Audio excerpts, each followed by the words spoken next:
Before we continue, like and subscribe to the channel, but only if you enjoy this type of content and want to see more in the future, and write in the comments where you are listening from. I love reading all the comments. Let's begin. Before nihilism was a grand philosophical problem, before it was the cry of a madman proclaiming the death of God, it was a word, a label, a new and shocking idea that exploded onto the scene in the social and intellectual hothouse of 19th century Russia, and the book that lit the fuse, the novel that gave this new dangerous idea its name and its first unforgettable face, was Ivan Turgenov's masterpiece, Fathers and Sons. A book that captured the precise moment when a new, radical generation rose up to declare war on the world of their parents. The story is set in the Russian countryside in the early 1860s, a time of immense and turbulent change. The old world of aristocratic estates, of romantic ideals, of art for art's sake, and of a deeply entrenched social order, was being challenged by a new and powerful force, a new generation of young radical intellectuals who called themselves the New Men. They were the sons, and they were armed not with poetry and principles, but with science, with materialism, and with a profound and uncompromising skepticism towards everything their fathers held sacred. Into this world of simmering generational conflict steps our central character, the man who would become the archetype for all the nihilists who followed, Yevgeny Bazarov. He is a medical student, a man of science, and a figure of immense, almost brutal, intellectual force. He is proud, he is arrogant, he is sarcastic, and he is fiercely, almost painfully, honest. He is the friend of the young, impressionable Arkady Kirsanov, and he arrives at the Kirsanov family estate like a visitor from another, harsher and more modern planet. It is here that the word itself is first defined, when Arkady's gentle uncle asks what, exactly, this Bazarov is. Arkady explains that he is a nihilist, a word derived from the Latin nihil, meaning nothing. A nihilist, he explains, is a man who does not bow down before any authority, who does not take any single principle on faith. However respected that principle may be, he is a man who looks at the world and decides to accept nothing until he has tested it with his own rational, scientific, and critical mind. Bazarov's nihilism is a program of total and absolute negation. He rejects everything. He rejects the state, he rejects the church, he rejects the traditional family structure, and most of all, he rejects art, poetry, and romance.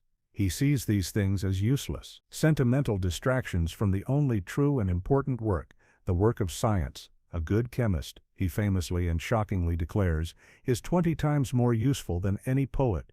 For him, the only thing that is real is that which can be observed, measured, and dissected with a scalpel. He believes in nothing but the material world, in frogs, in chemicals, in the biological mechanics of the human body. When his friend's father, Nikolai, a gentle soul who loves Pushkin and nature, tries to speak to him of the beauty of the world, Bazarov coldly replies that nature is not a temple but a workshop, and man is a worker in it. It is a statement that perfectly captures the cold, utilitarian, and deeply unromantic spirit of his entire philosophy. A philosophy that seeks not to appreciate the world, but to take it apart. The great conflict of the novel is the series of intellectual duels between Bazarov and the representative of the old world, Arkady's uncle, Pavel Kirsanov. Pavel is everything Bazarov is not. He is an elegant, aristocratic Anglophile, a man who lives his life according to a strict, almost religious, code of honor, of principles, and of a tragically lost romantic love. He is horrified by Bazarov's blunt materialism, by his rejection of all authority, and by his sheer, almost physical disrespect for the beautiful and the sacred.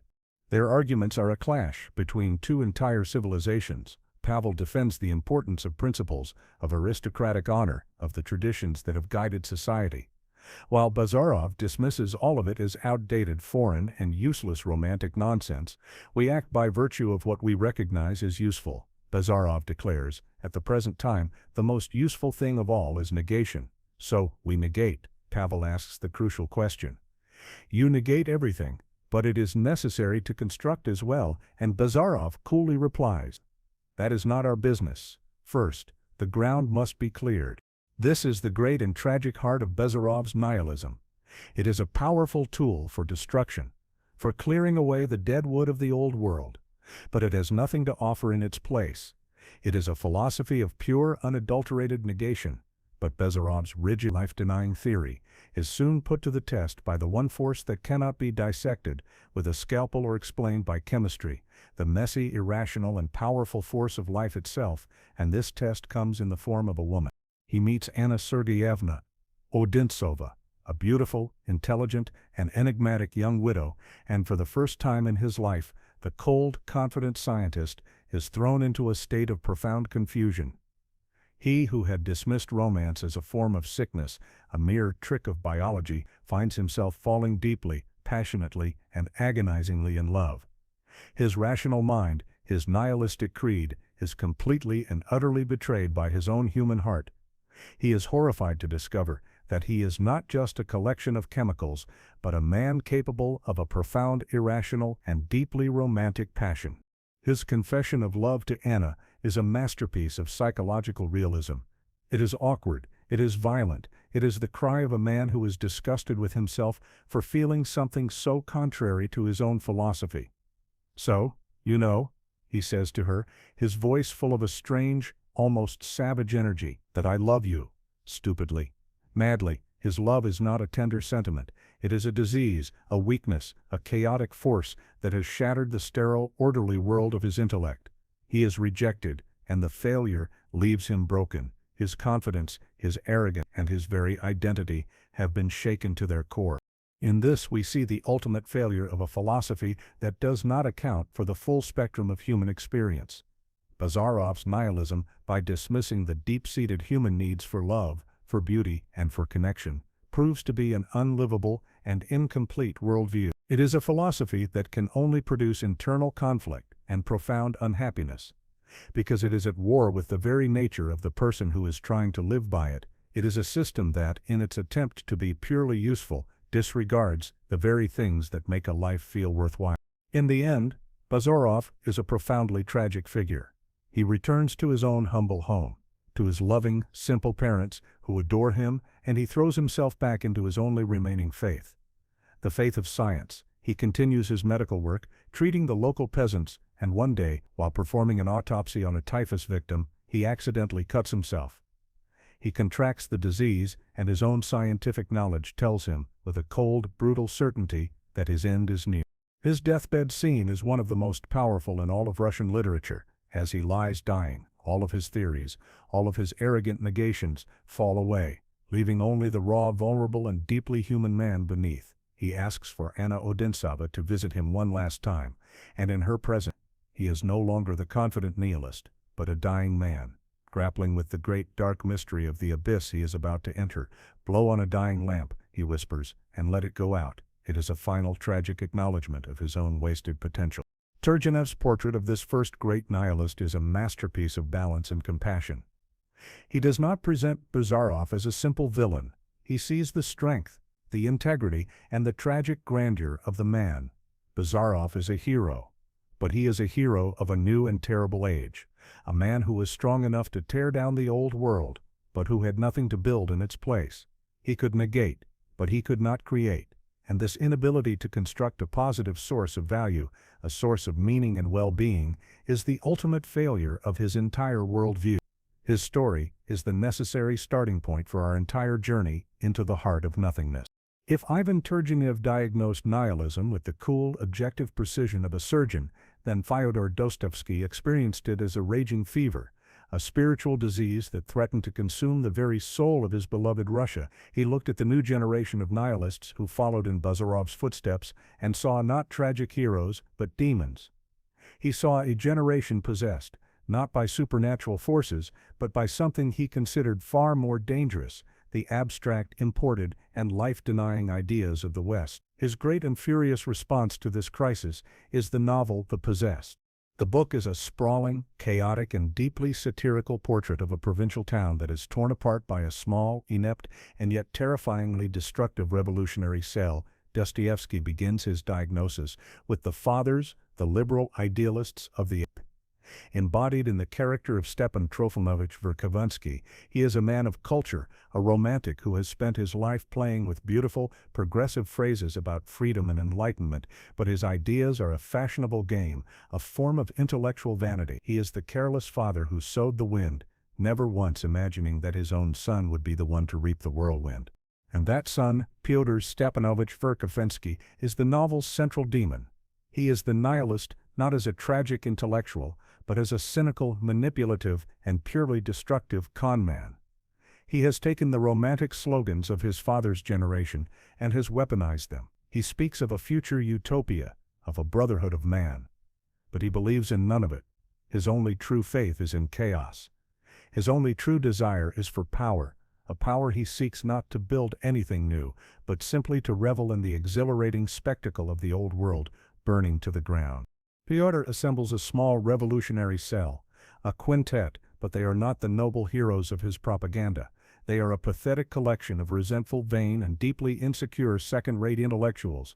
Each one is possessed by their own half-baked theory, their own personal grievance against the world. And Pyotr, a master psychologist, plays them like instruments. He flatters their egos, he exploits their weaknesses, and he binds them together in a web of paranoia and shared secrets.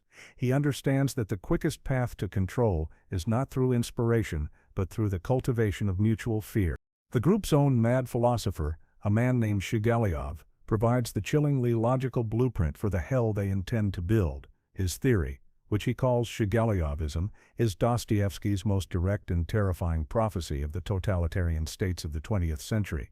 He begins with a paradox that lays bare the dark heart of all utopian social engineering. Starting from unlimited freedom, he declares, I arrive at unlimited despotism. It is the frank admission that the quest for a perfect heaven on earth must, by its very nature, create a perfect hell. Shigaliov's plan is a recipe for the maximization of human misery. To achieve a state of perfect, absolute equality, he argues, 90% of humanity must be systematically stripped of all their higher faculties. Their individuality, their freedom, their genius will be reduced to the level of a docile, obedient, and mindless herd. Living in a state of primitive childlike happiness, the happiness of livestock, the remaining 1/10, the enlightened elite, will rule over them with an absolute and unquestionable authority. It is the vision of the Grand Inquisitor, but without the tragic grandeur, a squalid bureaucratic blueprint for the enslavement of the human spirit. Pyotr Verkovensky sees this monstrous plan not as a warning, but as a practical and desirable goal. He is the ultimate anti-utilitarian, an ideologue who is willing, even eager, to sacrifice the actual happiness and well-being of billions of real people for the sake of a purely abstract and theoretical equality.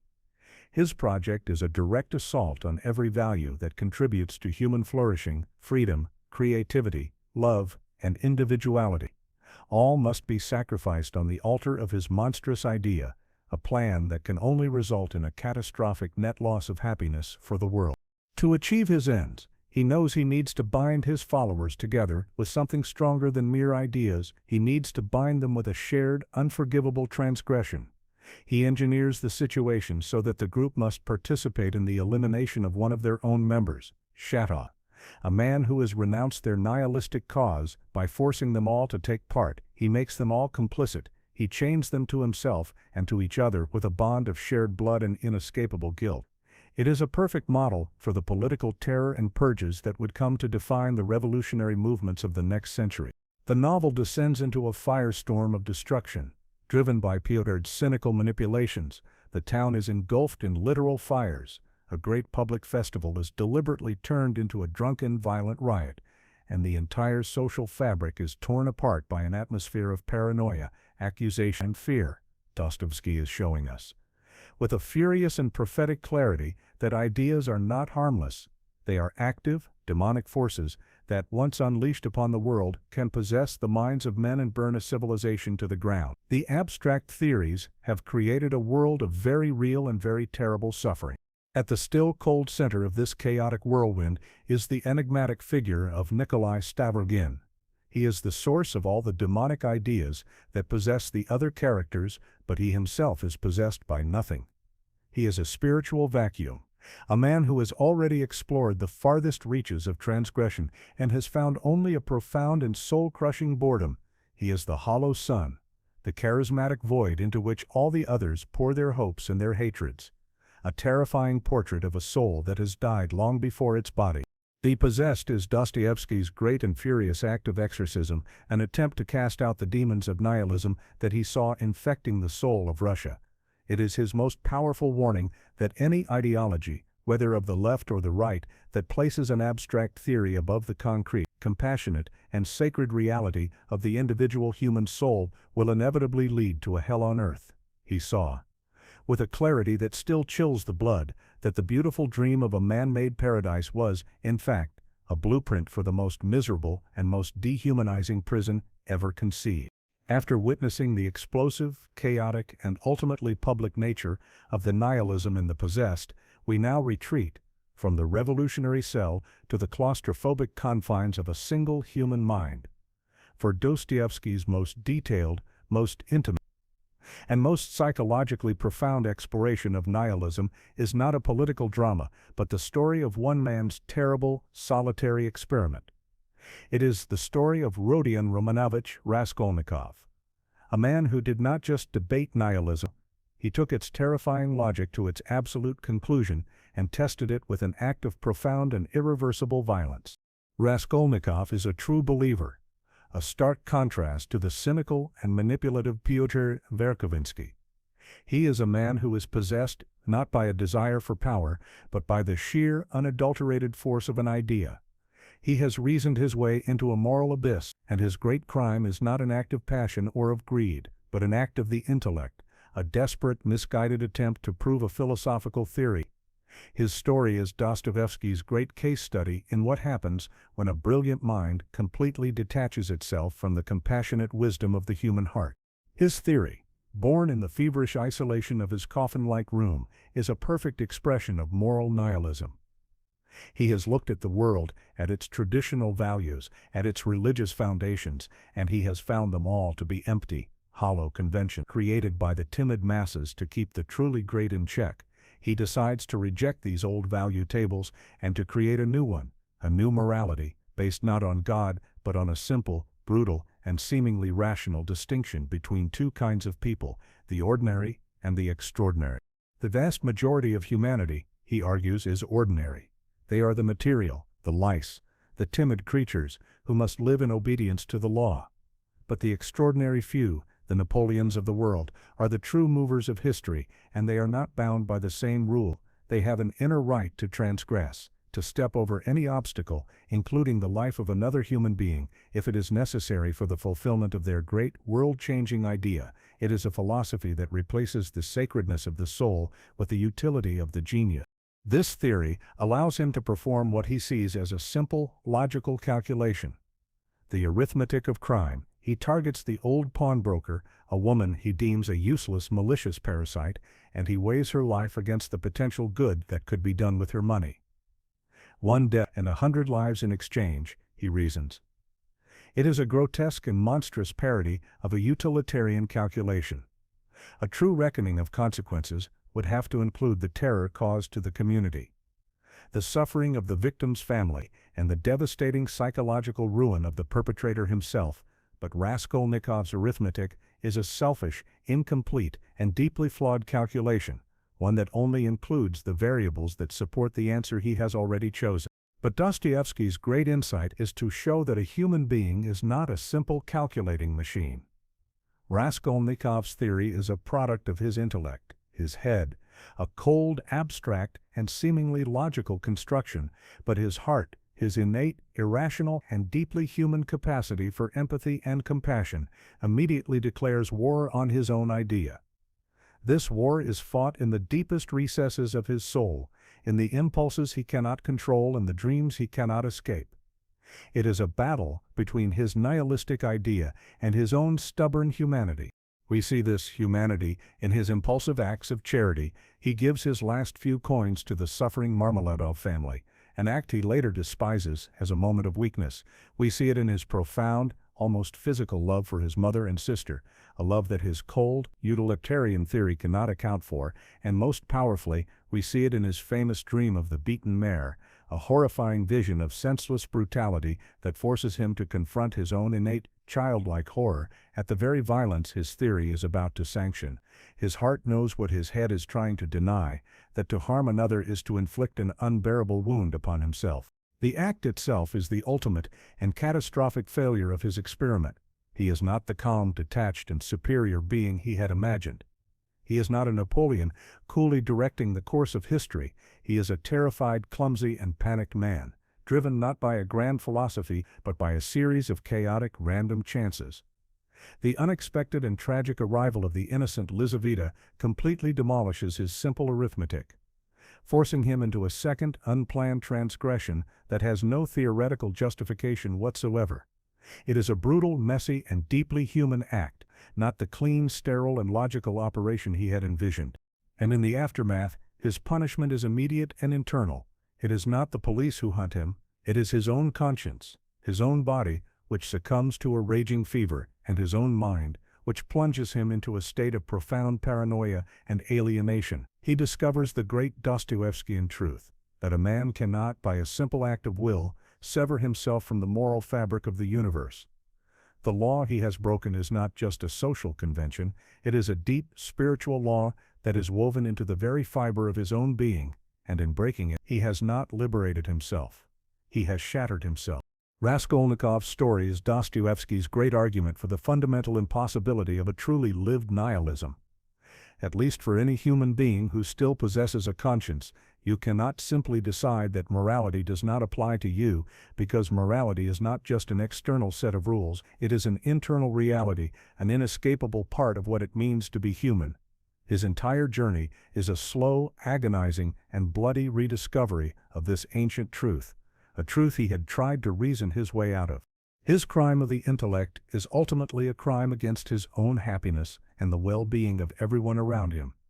It is a philosophy that, when put into practice, produces the greatest possible amount of suffering for the greatest number of people. Starting with himself, he is a breathing testament to the immense disutility of any idea that ignores the fundamental human need for empathy, for connection, and for a moral law that recognizes the sacred and incalculable value of every single human life.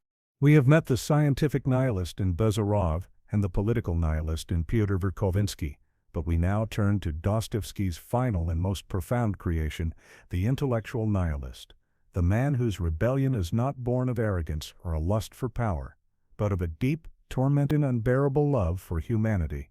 This is Ivan Karamazov, the brilliant, tortured soul who takes the problem of nihilism to its absolute and heartbreaking limit.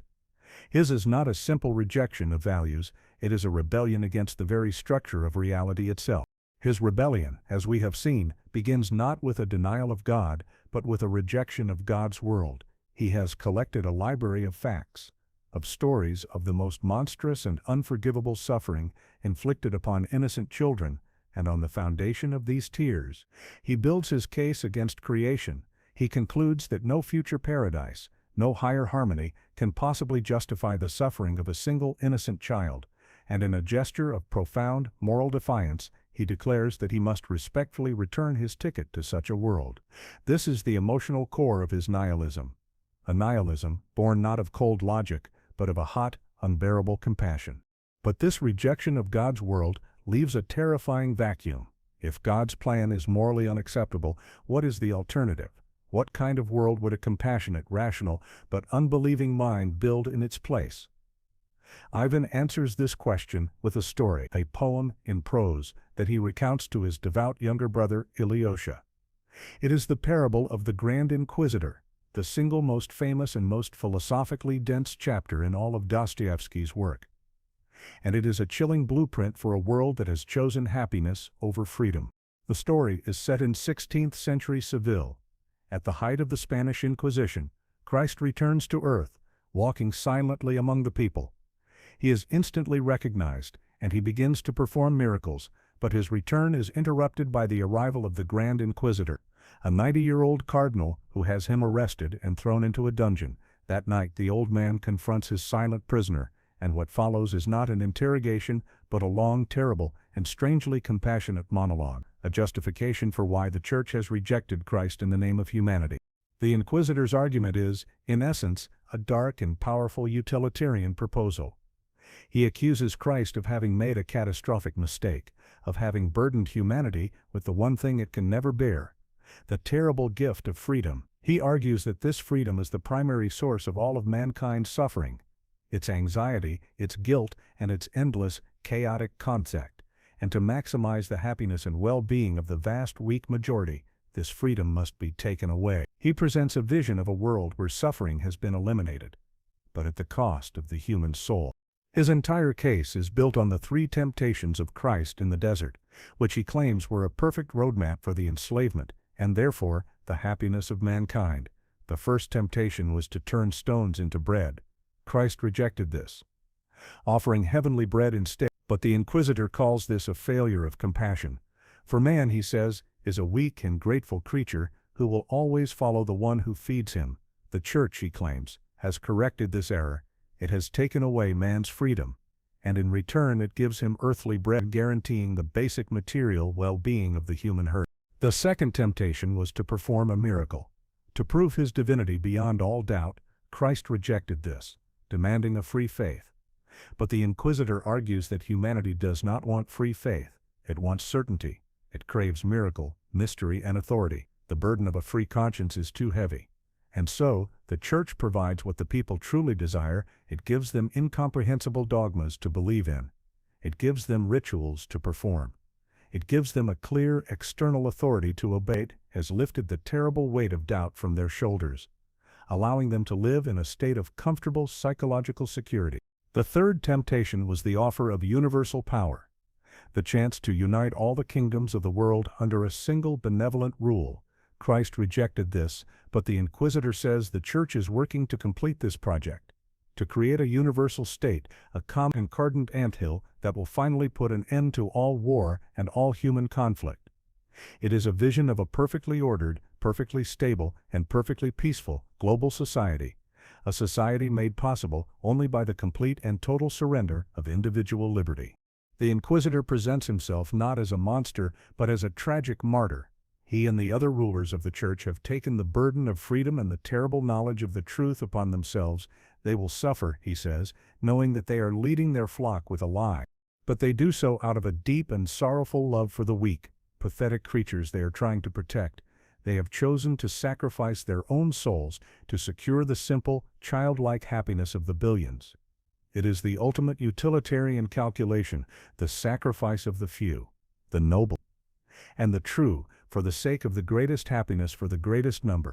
Throughout this entire devastating monologue, Christ remains completely silent. He offers no argument, no defense. His answer, when it comes, is not a refutation, but an action.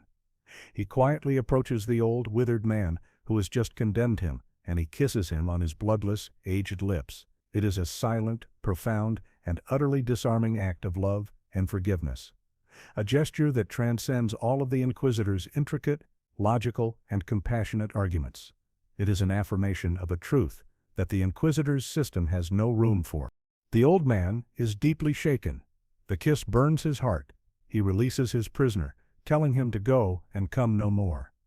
But the kiss has done its work. It has revealed the flaw in the Inquisitor's perfect utilitarian world. For the happiness he offers is the happiness of cattle, a well-fed, secure, and completely meaningless existence.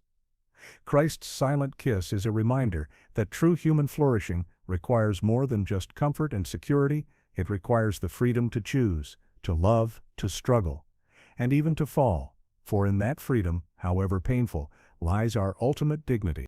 The Grand Inquisitor's parable is the final, tragic expression of Ivan's nihilistic despair. Having rejected God's world as too full of suffering, the only alternative his powerful intellect can create is a benevolent totalitarian cage. It is Dostoevski's most powerful warning against all utopian social engineering projects that seek to create a perfect society at the expense of the individual human soul. The parable shows that the road to the perfect anthill, the road paved with the best utilitarian intentions, can lead directly to the most profound spiritual hell.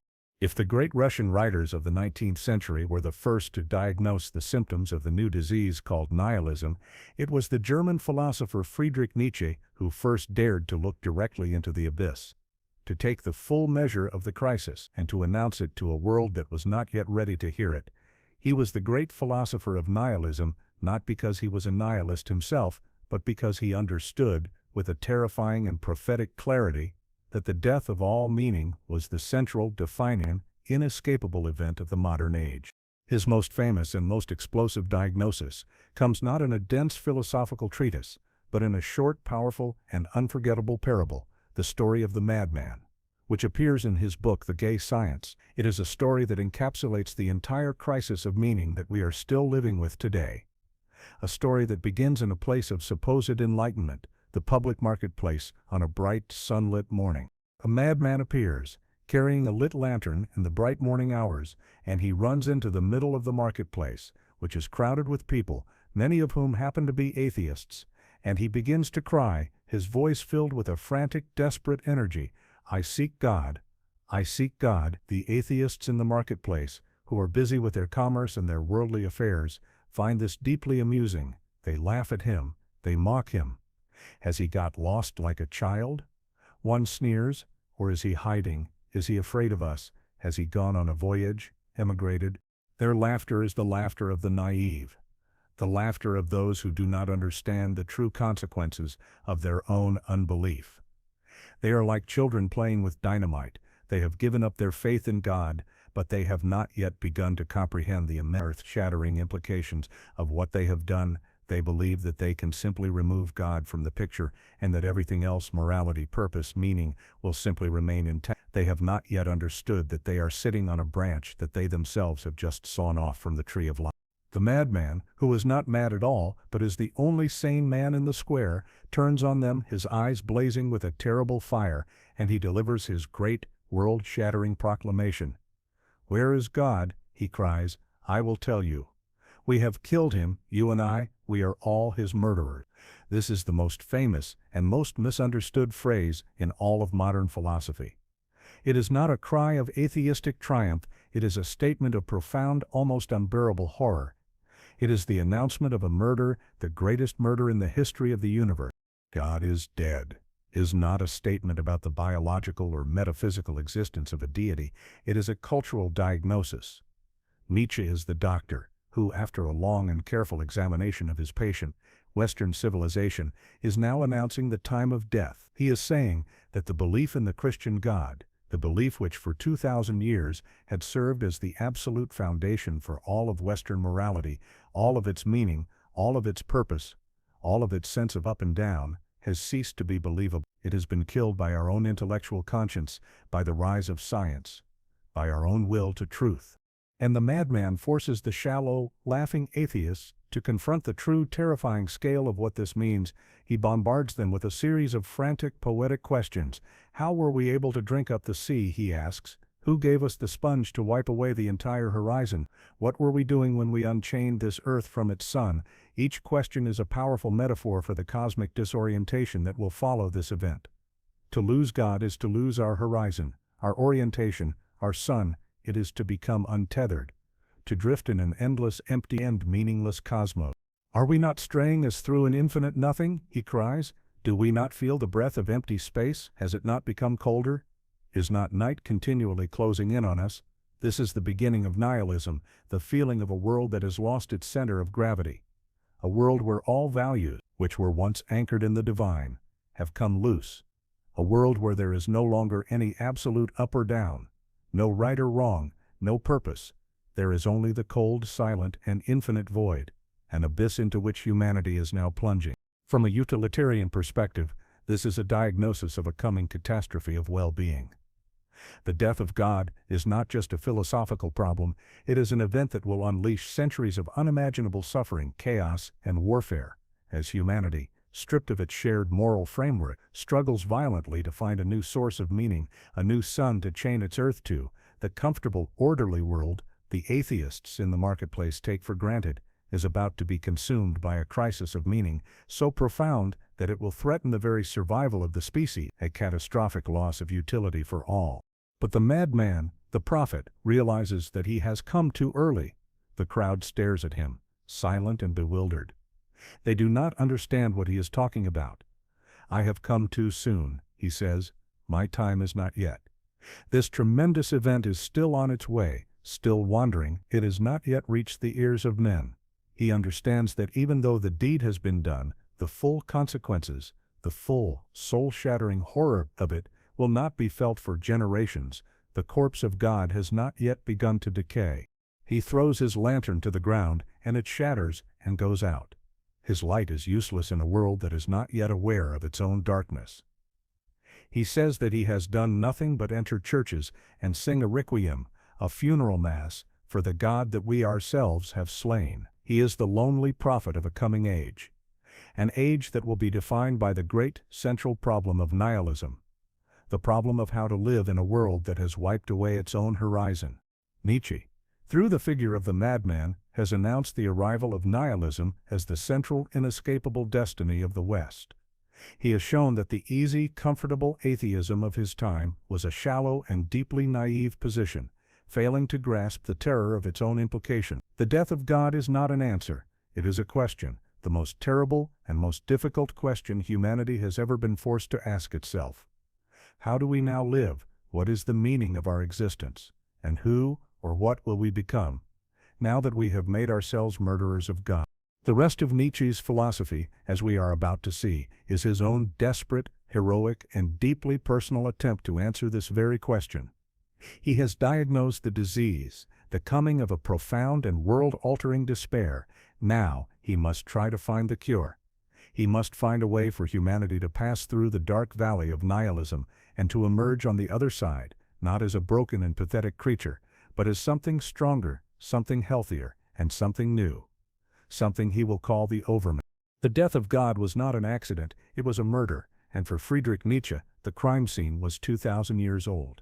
To understand how we, as a civilization, had come to this point of profound spiritual crisis, he knew he had to become a philosophical detective, a genealogist of morals. He had to trace the poison of nihilism back to its very source. And to do this, he took up his famous philosophical hammer, not to smash indiscriminately, but to tap on the great hollow idols of Western thought, and to listen for the sound of their emptiness. His investigation led him to a surprising and radical conclusion. The source of our modern nihilism, he argued, was not atheism, but was, in fact, morality itself. Specifically, the Judeo-Christian moral system that had dominated the West for 2 millennia. He believed this system, which presented itself as the great enemy of nihilism, was in fact a hidden secret and far more dangerous form of it. A morality that from its very inception was based on a profound and vengeful hatred for life itself, for this world, for reality. To find the origin of this life-denying impulse, he travels all the way back to ancient Greece, to the philosopher Plato, whom he calls the greatest misfortune for Europe. It was Plato, Nietzsche argues, who committed the original sin of Western philosophy. He took the world and he split it in two. On the one hand, there was this world, the world of our senses, a world of change, of decay, and of appearances, which he dismissed as a shabby, unreal shadow. On the other hand, he invented a second, true world, the world of the forms, a perfect, eternal, and unchanging realm, accessible only to the pure reason of the philosopher. This single, seemingly abstract, philosophical move had catastrophic consequences. It was a profound slander against the only world we will ever know. It taught us to devalue our senses, to mistrust our bodies, and to see this life, with all its passion, its suffering, and its beauty, as a mere stepping stone, a prison to be escaped in favor of a superior, true reality. This, for Nietzsche, was the beginning of the end. The moment philosophy became an enemy of life, a form of sickness posing as a cure. And then he makes his most famous and most controversial claim, that Christianity was simply Platonism for the people. It took Plato's abstract philosophical division of the world and turned it into a powerful popular religion. The true world of the forms became the Christian heaven or the kingdom of God, and the shadowy world of the senses became the fallen, sinful, and corrupt world of the flesh. This new religion took the life-denying impulse of Platonism and made it 1,000 times more potent, 1,000 times more accessible, and 1,000 times more dangerous. But how did this strange, life-denying morality manage to conquer the world? To understand this, Nietzsche tells a powerful story. The story of the slave revolt in morality. In the ancient pre-Christian world, he argues, the concept of good was defined by the strong, the noble, the powerful, the aristocratic warrior. Good simply meant noble, strong, proud, and life-affirming. Bad was just an afterthought. It meant common, weak, pathetic, and clumsy. This was a master morality, a morality that said a triumphant yes to life, with all its instincts, its passions, and its inequalities. But the weak, the oppressed, the sickly, and the priestly classes, who could not compete on the master's terms, were filled with a deep, secret, and festering hatred for their superiors. A feeling he calls by its French name, ressentiment. Unable to win in the real world, they performed a miracle of spiritual revenge. They took their own qualities, their weakness, their humility, their pity, their meekness, and they declared them to be good. They then took the qualities of the masters, their pride, their power, their sensuality, their strength, and they declared them to be evil. This was the great transvaluation of values, a spiritual rebellion that inverted the old, noble morality. Christianity, for Nietzsche, was the ultimate and most successful expression of this slave morality. It was a religion born from the vengeful hatred of the oppressed, a system designed to pull the noble and the strong down to the level of the weak. It taught us that pride was a sin, that pity was a virtue, that our natural, life-affirming instincts were a temptation from the devil, and that the meek, not the powerful, would inherit the earth. From a utilitarian perspective, Nietzsche is arguing that this morality, while perhaps providing comfort to the suffering masses, had a catastrophic effect on the overall health and potential of the human species. It was a great leveling down, a system that favored the survival of the herd over the flourishing of the exceptional individual. By teaching us to see our own strength as evil, it has systematically bred a race of tame, mediocre, and guilt-ridden animals. It has maximized the security of the sick, but it has done so at the terrible cost of human greatness, a price that has led to a long-term decline in our collective vitality and well-being. And so, we can now understand, from Nietzsche's perspective, how God was killed. The very will to truth, the intellectual conscience that Christianity itself had fostered, eventually turned its critical eye back upon its own foundations. The same rigorous honesty that drove the theologian to study his scriptures also drove the scientist to study the natural world, and in the end, science, history, and a more honest form of philosophy revealed that the Christian true world, the promise of heaven, the entire metaphysical backstory, was a human invention, a beautiful, powerful, but ultimately human lie. The death of God is therefore the moment when the 2,000-year-old Platonic Christian system finally and inevitably collapses under the weight of its own internal contradictions. The will to truth, which was its greatest virtue, has become its executioner. The great lie has been exposed, and the true world has been abolished. But this does not lead to a joyful liberation. It leads directly to the crisis of nihilism. For in abolishing the true world, we have also, it seems, abolished the world of appearances along with it. For what is this world, if it is just the unreal shadow of a fiction?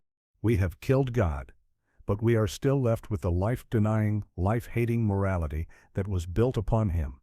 We no longer believe in heaven, but we are still infected with the values that taught us to despise the earth.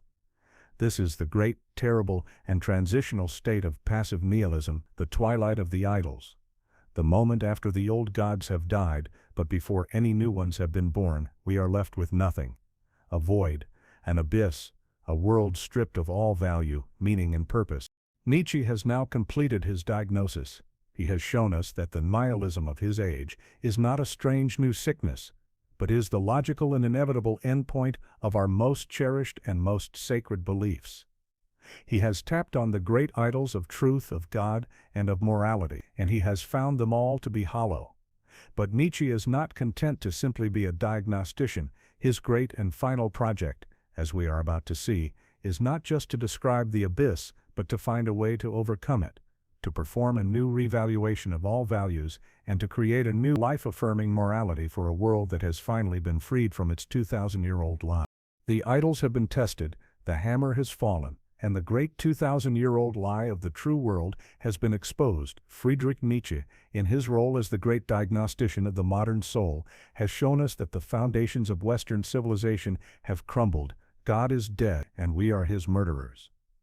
But what happens in the immediate aftermath of such a world-shattering event? What is the feeling, the psychological state of a humanity that has just wiped away its own horizon and unchained its earth from its sun? Nietzsche's answer is that the first response is not a joyful, liberating celebration of freedom. It is a profound, paralyzing, and deeply disorienting sense of loss. It is the dawn of passive nihilism. This is not yet a philosophy. It is a feeling, a mood, a spiritual sickness that spreads like a silent plague through a culture that has lost its faith, but has not yet found anything to replace it. It is the uncanny silence after the great murder has been committed. The moment when we are left standing alone in a cold, empty, and godless universe. Passive nihilism is the state of weary resignation that follows the collapse of all values. The great overarching purpose that once gave life its meaning, the pilgrimage toward salvation in a Christian heaven, is now gone. Life is no longer a sacred story with a divine author. It is simply a random, meaningless sequence of events. A brief and accidental flicker of consciousness between two eternities of nothingness. The great cosmic why that once drove all of human striving has been met with a final echoing silence. In this state, all values that were once anchored to that divine purpose come loose. If there is no God to command, "Thou shalt not," then what is the ultimate basis for morality? If there is no heaven to reward the good and no hell to punish the wicked, then what is the real difference between a saint and a sinner? All actions become equal, and therefore equally meaningless. Courage and cowardice, compassion and cruelty, they all dissolve into the same gray, undifferentiated mist. This is the profound and paralyzing weariness of the passive nihilist. He is not an angry rebel like the Russian nihilists. He does not have the energy to negate or to destroy. He is simply tired. He is disgusted with the old lies, but he is too spiritually exhausted to create any new truths. He is a man who has looked into the abyss and has been paralyzed by what he has seen, or rather, by what he has not seen. The complete and total absence of any inherent meaning, purpose, or value in the universe. It is a state of being that drains all the color from the world, leaving only a monotonous and inescapable sense of futility. This is a condition that produces immense, though quiet, suffering. It is a state of being that is fundamentally contrary to human well-being, as it removes all sources of motivation, of joy, and of shared purpose that are necessary for a flourishing life. The passive nihilist is in a state of profound disutility, a soul becalmed in a sea of meaninglessness. Nietzsche saw this spiritual fatigue as the default condition of the modern European. We no longer truly believe in the old values of Christianity, he argued, but we are too timid and too comfortable to get rid of them completely. So we continue to go through the motions. We are, in his memorable phrase, shadows of God. We live in a world where the church bells still ring, but the church is empty. We use the language of good and evil, but the divine authority that once gave those words their power is gone. We are actors in a play, reciting lines from a script we no longer believe in. This creates a culture of quiet, respectable hypocrisy, a world of comfortable, shallow despair, a life devoid of great passions, great goals, or even great suffering. It is the prelude to a new and even more pathetic state of being, the state of the last man. Nietzsche saw a sophisticated and noble form of this passive nihilism in the philosophy of Buddhism. He respected Buddhism for its honesty and its consistency. Unlike Christianity, he argued, Buddhism does not invent a fictional true world. It looks at this world, correctly diagnoses that life is fundamentally characterized by suffering or dukkha, and then logically proceeds to offer a way to end that suffering. Its solution, the path to nirvana, is the extinguishing of the self, the cessation of all desire, the escape from the endless cycle of life and death. This, for Nietzsche, is the ultimate and most sublime expression of a will to nothingness. It is a profound, peaceful, and deeply logical system for achieving a state free from pain. But it does so at the cost of life itself. It is a gentle and compassionate philosophy, but it is, in the end, a life-denying one. It is the final, perfect expression of a weary soul that seeks not to transform the world, but to escape from it, a peaceful descent into a final blissful oblivion, a conclusion that maximizes tranquility by reducing existence to zero. The more common and more sordid end of passive nihilism is simply the dead end of a man like Dostoevsky's Svidrigailov or Stavrogin. These are men who have exhausted all possibilities, who have transgressed every boundary and have been left not with a sense of power, but with a soul-crushing boredom. Their final act, their ultimate escape, is the logical conclusion of a life that has been emptied of all meaning and all purpose. It is the quiet, pathetic whimper with which a meaningless existence finally ends. But for Nietzsche, passive nihilism is not a final destination. It cannot be. The human soul, he believed, cannot survive for long in a complete vacuum of meaning. It is a dangerous, unstable, and deeply uncomfortable transitional state. It is the uncanniest of all guests, a dark shadow that has fallen over our world, but one that must be confronted. It is the winter of the soul, a necessary period of freezing and decay before any new spring can possibly arrive. The great question that this state poses is, what comes next? Once the old values have died and we are left in this state of weary, exhausted despair, what do we do? Nietzsche saw two possible paths leading out of this abyss. One path leads downwards, into a state of ultimate comfort, security, and spiritual death, the path of the last man. The other path leads upwards, through a period of violent, joyful destruction, and towards the creation of something new. This is the path of active nihilism, the path of the hammer, the path that seeks to clear the ground, so that a new kind of human being, the overman, can finally emerge. We have now arrived at the desolate, gray twilight of passive nihilism, a spiritual state of weary resignation where all the great values have collapsed and all the grand purposes have vanished. This, for Friedrich Nietzsche, is the most dangerous moment in human history, a crossroads where humanity, stripped of its old beliefs and too tired to create new ones, must make a choice. One path leads upward, through a difficult and painful process of self-overcoming, but the other, far easier path, leads downward into a new kind of paradise, a comfortable, safe, and utterly meaningless oblivion. This is the path of the last man. Nietzsche introduces this terrifying vision through his great prophet, Zarathustra. After spending years in solitary contemplation in the mountains, Zarathustra descends to the marketplace to offer humanity his greatest gift, the concept of the overman, a new higher type of human who will create his own values and give meaning to the earth. But before he can teach them about the overman, he must first show them what they are in danger of becoming. He must paint a portrait of the ultimate degradation, the fine pathetic endpoint of their spiritual exhaustion. He must warn them about the last man.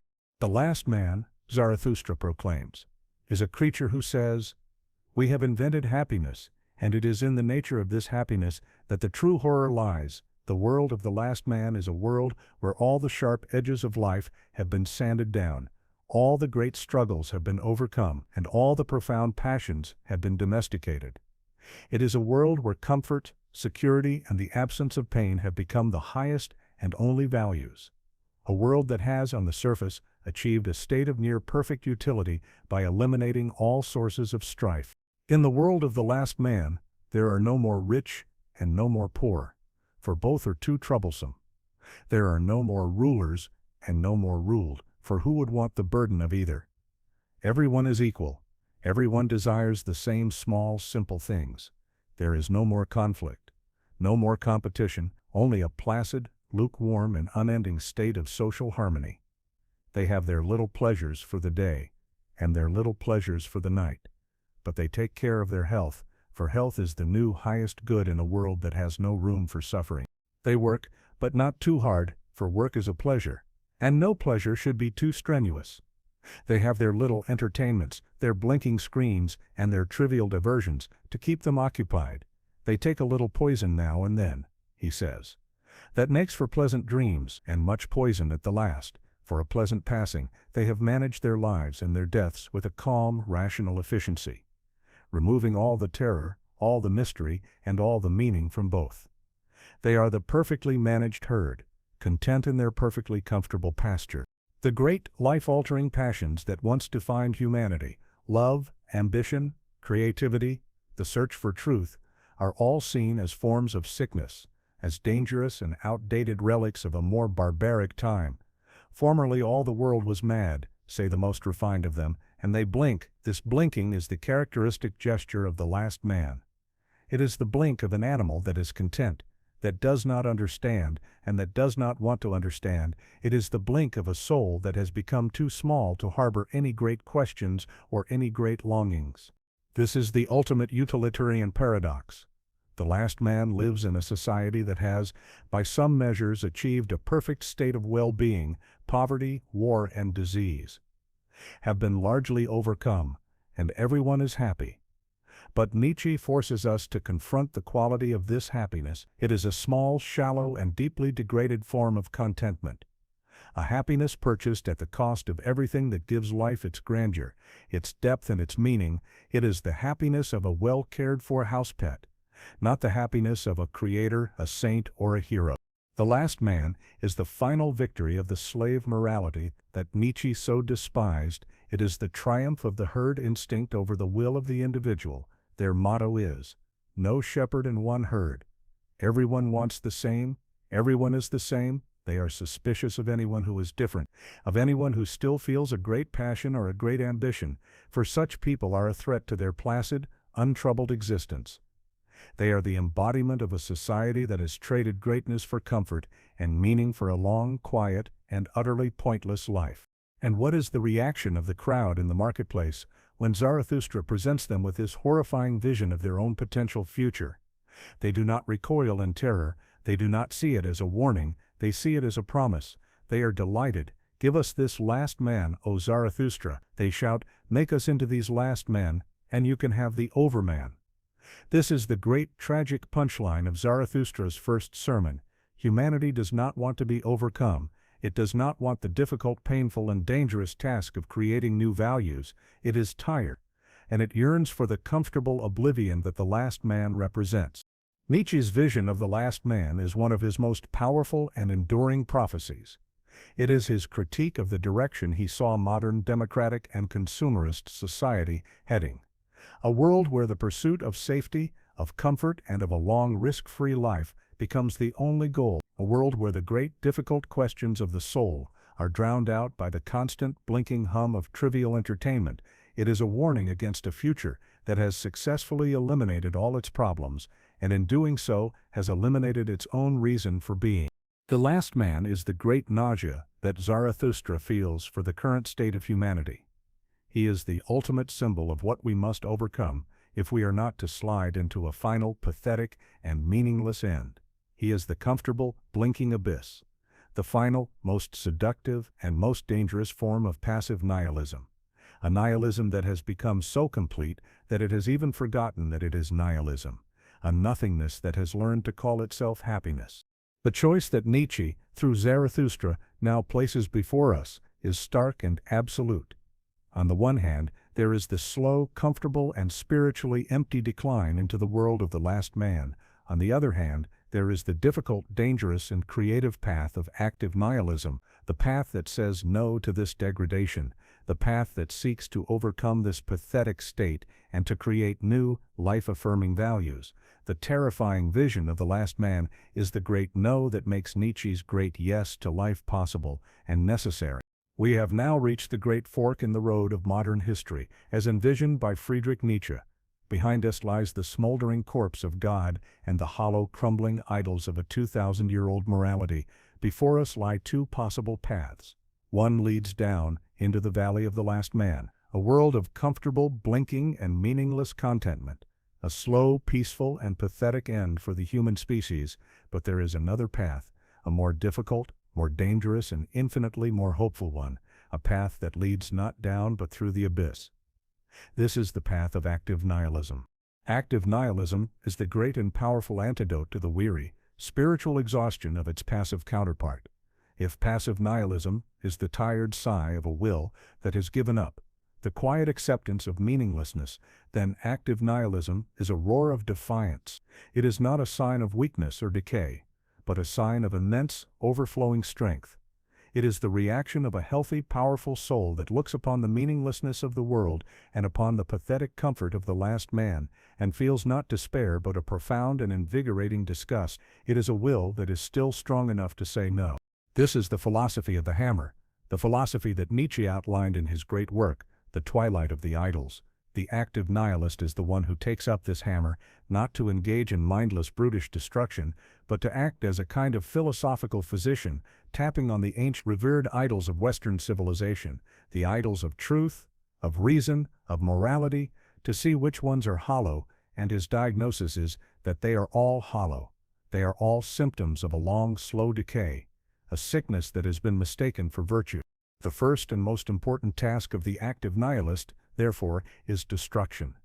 The ground must be cleared before any new, healthier, and more life-affirming values can be created. The rotten, decaying remnants of the old, life-denying values must be swept away. This is not a sad or a mournful process. For the active nihilist, it is a joyful, exhilarating, and deeply creative act. It is the smashing of the prison walls, the gleeful destruction of the idols that have kept humanity weak, sick, and imprisoned for 2 millennia. It is a great and final no to the entire Platonic Christian worldview. This destructive force is an expression of Nietzsche's most fundamental concept, the will to power. For Nietzsche, the basic drive of all life is not to simply survive, as Darwin thought, but to grow, to expand, to overcome resistance, to discharge its strength, to express its power. A healthy will to power does not want peace. It does not want comfort. It wants an enemy. It wants a challenge. It wants something to overcome the old, life-denying morality, with its praise of pity, of meekness, and of humility, is a form of resistance, a great wall that has been built to hold back the strongest and healthiest of human instincts. The active nihilist's will to power then expresses itself by joyfully destroying this resistance. This is a form of creative destruction that is essential for any future growth. From a utilitarian perspective, this violent, chaotic phase is a painful but absolutely necessary investment. It is like a controlled burn of a dead forest, which seems purely destructive, but is in fact the necessary condition for clearing out the rot and allowing for new, healthier growth. The temporary chaos and suffering it creates is a small price to pay for the future flourishing of a stronger, more vital humanity. Nietzsche, in fact, saw the very emergence of nihilism not just as a catastrophe, but as a deeply optimistic sign, a sign of humanity's growing strength. Only a culture with an incredibly powerful will to truth, a virtue he ironically credits to Christianity itself, could have had the courage to follow its own intellectual conscience to its final devastating conclusion, to destroy its own most sacred and most comforting beliefs. The active nihilist is the one who has the spiritual strength to look directly into the abyss, to accept the terrible truth of a godless, meaningless universe, and to not be broken by it. This is a state of being that is beyond the simple categories of pessimism and optimism. It is a kind of heroic pessimism, a pessimism of strength, a joyful acceptance of the tragic and terrible nature of existence. The active nihilist does not need the comforting lies of a true world or a future paradise to find life worth living. He is strong enough to love this world, the only world, with all its suffering, its chaos, and its fleeting, terrible beauty. He is the one who can finally say yes to life without any condition. But Nietzsche was also keenly aware of the immense dangers of this path. The call to smash all the old value tables is a powerful and seductive one, and it can easily be misinterpreted. It can become an excuse for a petty, resentful, and purely destructive rampage. We see this danger in Dostoevsky's The Possessed. The revolutionaries like Pyotr Verkovensky are a kind of active nihilist. They want to tear down the old world, but their will to power is not a creative force. It is a will born of resentment, of a spiteful hatred for everything that is superior to them. They are still slaves, just slaves in rebellion. The true active nihilist, for Nietzsche, is not just a destroyer. They are a creator in the making, a prelude to the overman. The great danger is that a person or a culture can become stuck in the destructive phase, becoming a cynical demon like Pyotr, who is in love with chaos itself, rather than using that chaos as a necessary tool to clear the ground for a new and more beautiful creation. Active nihilism is not a destination, it is a bridge, a dangerous, narrow, and terrifying passage from the old, dead world to a new one. It is the darkest hour just before the dawn. It is the winter that kills the old sick weeds so that new, healthier flowers can grow in the spring. The active nihilist is the one who says no with their entire being to the degradation of the last man and to the life-denying lies of the old morality. They are the transitional figures, the violent and necessary pioneers who are willing to become a wasteland so that a new kind of world can be born from their ashes. This great and powerful no is the very thing that makes a future even greater, yes, possible. It is the necessary, heroic, and deeply affirmative act of destruction that clears the ground for the ultimate goal of Nietzsche's entire philosophy, the creation of new life-affirming values by the one who is to come, the great and final answer to the problem of nihilism, the figure he calls the Übermensch, the overman. The old values lie in ruins. The ground has been cleared by the joyful destruction of the active nihilist. But what now? On what new foundation can a new world be built? To answer this, Friedrich Nietzsche knew he had to move beyond critique and become a creator. He had to offer a new vision of reality, a new description of the world as it is, stripped of all the old, life-denying moral judgments.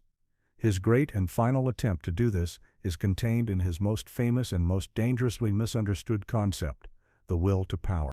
It is crucial, from the very beginning, to understand what the will to power is not. It is not a simple, brutish, and political desire for domination.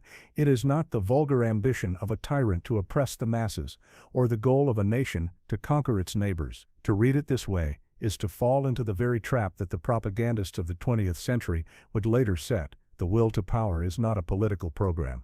It is a metaphysical one. It is Nietzsche's fundamental principle for all of existence.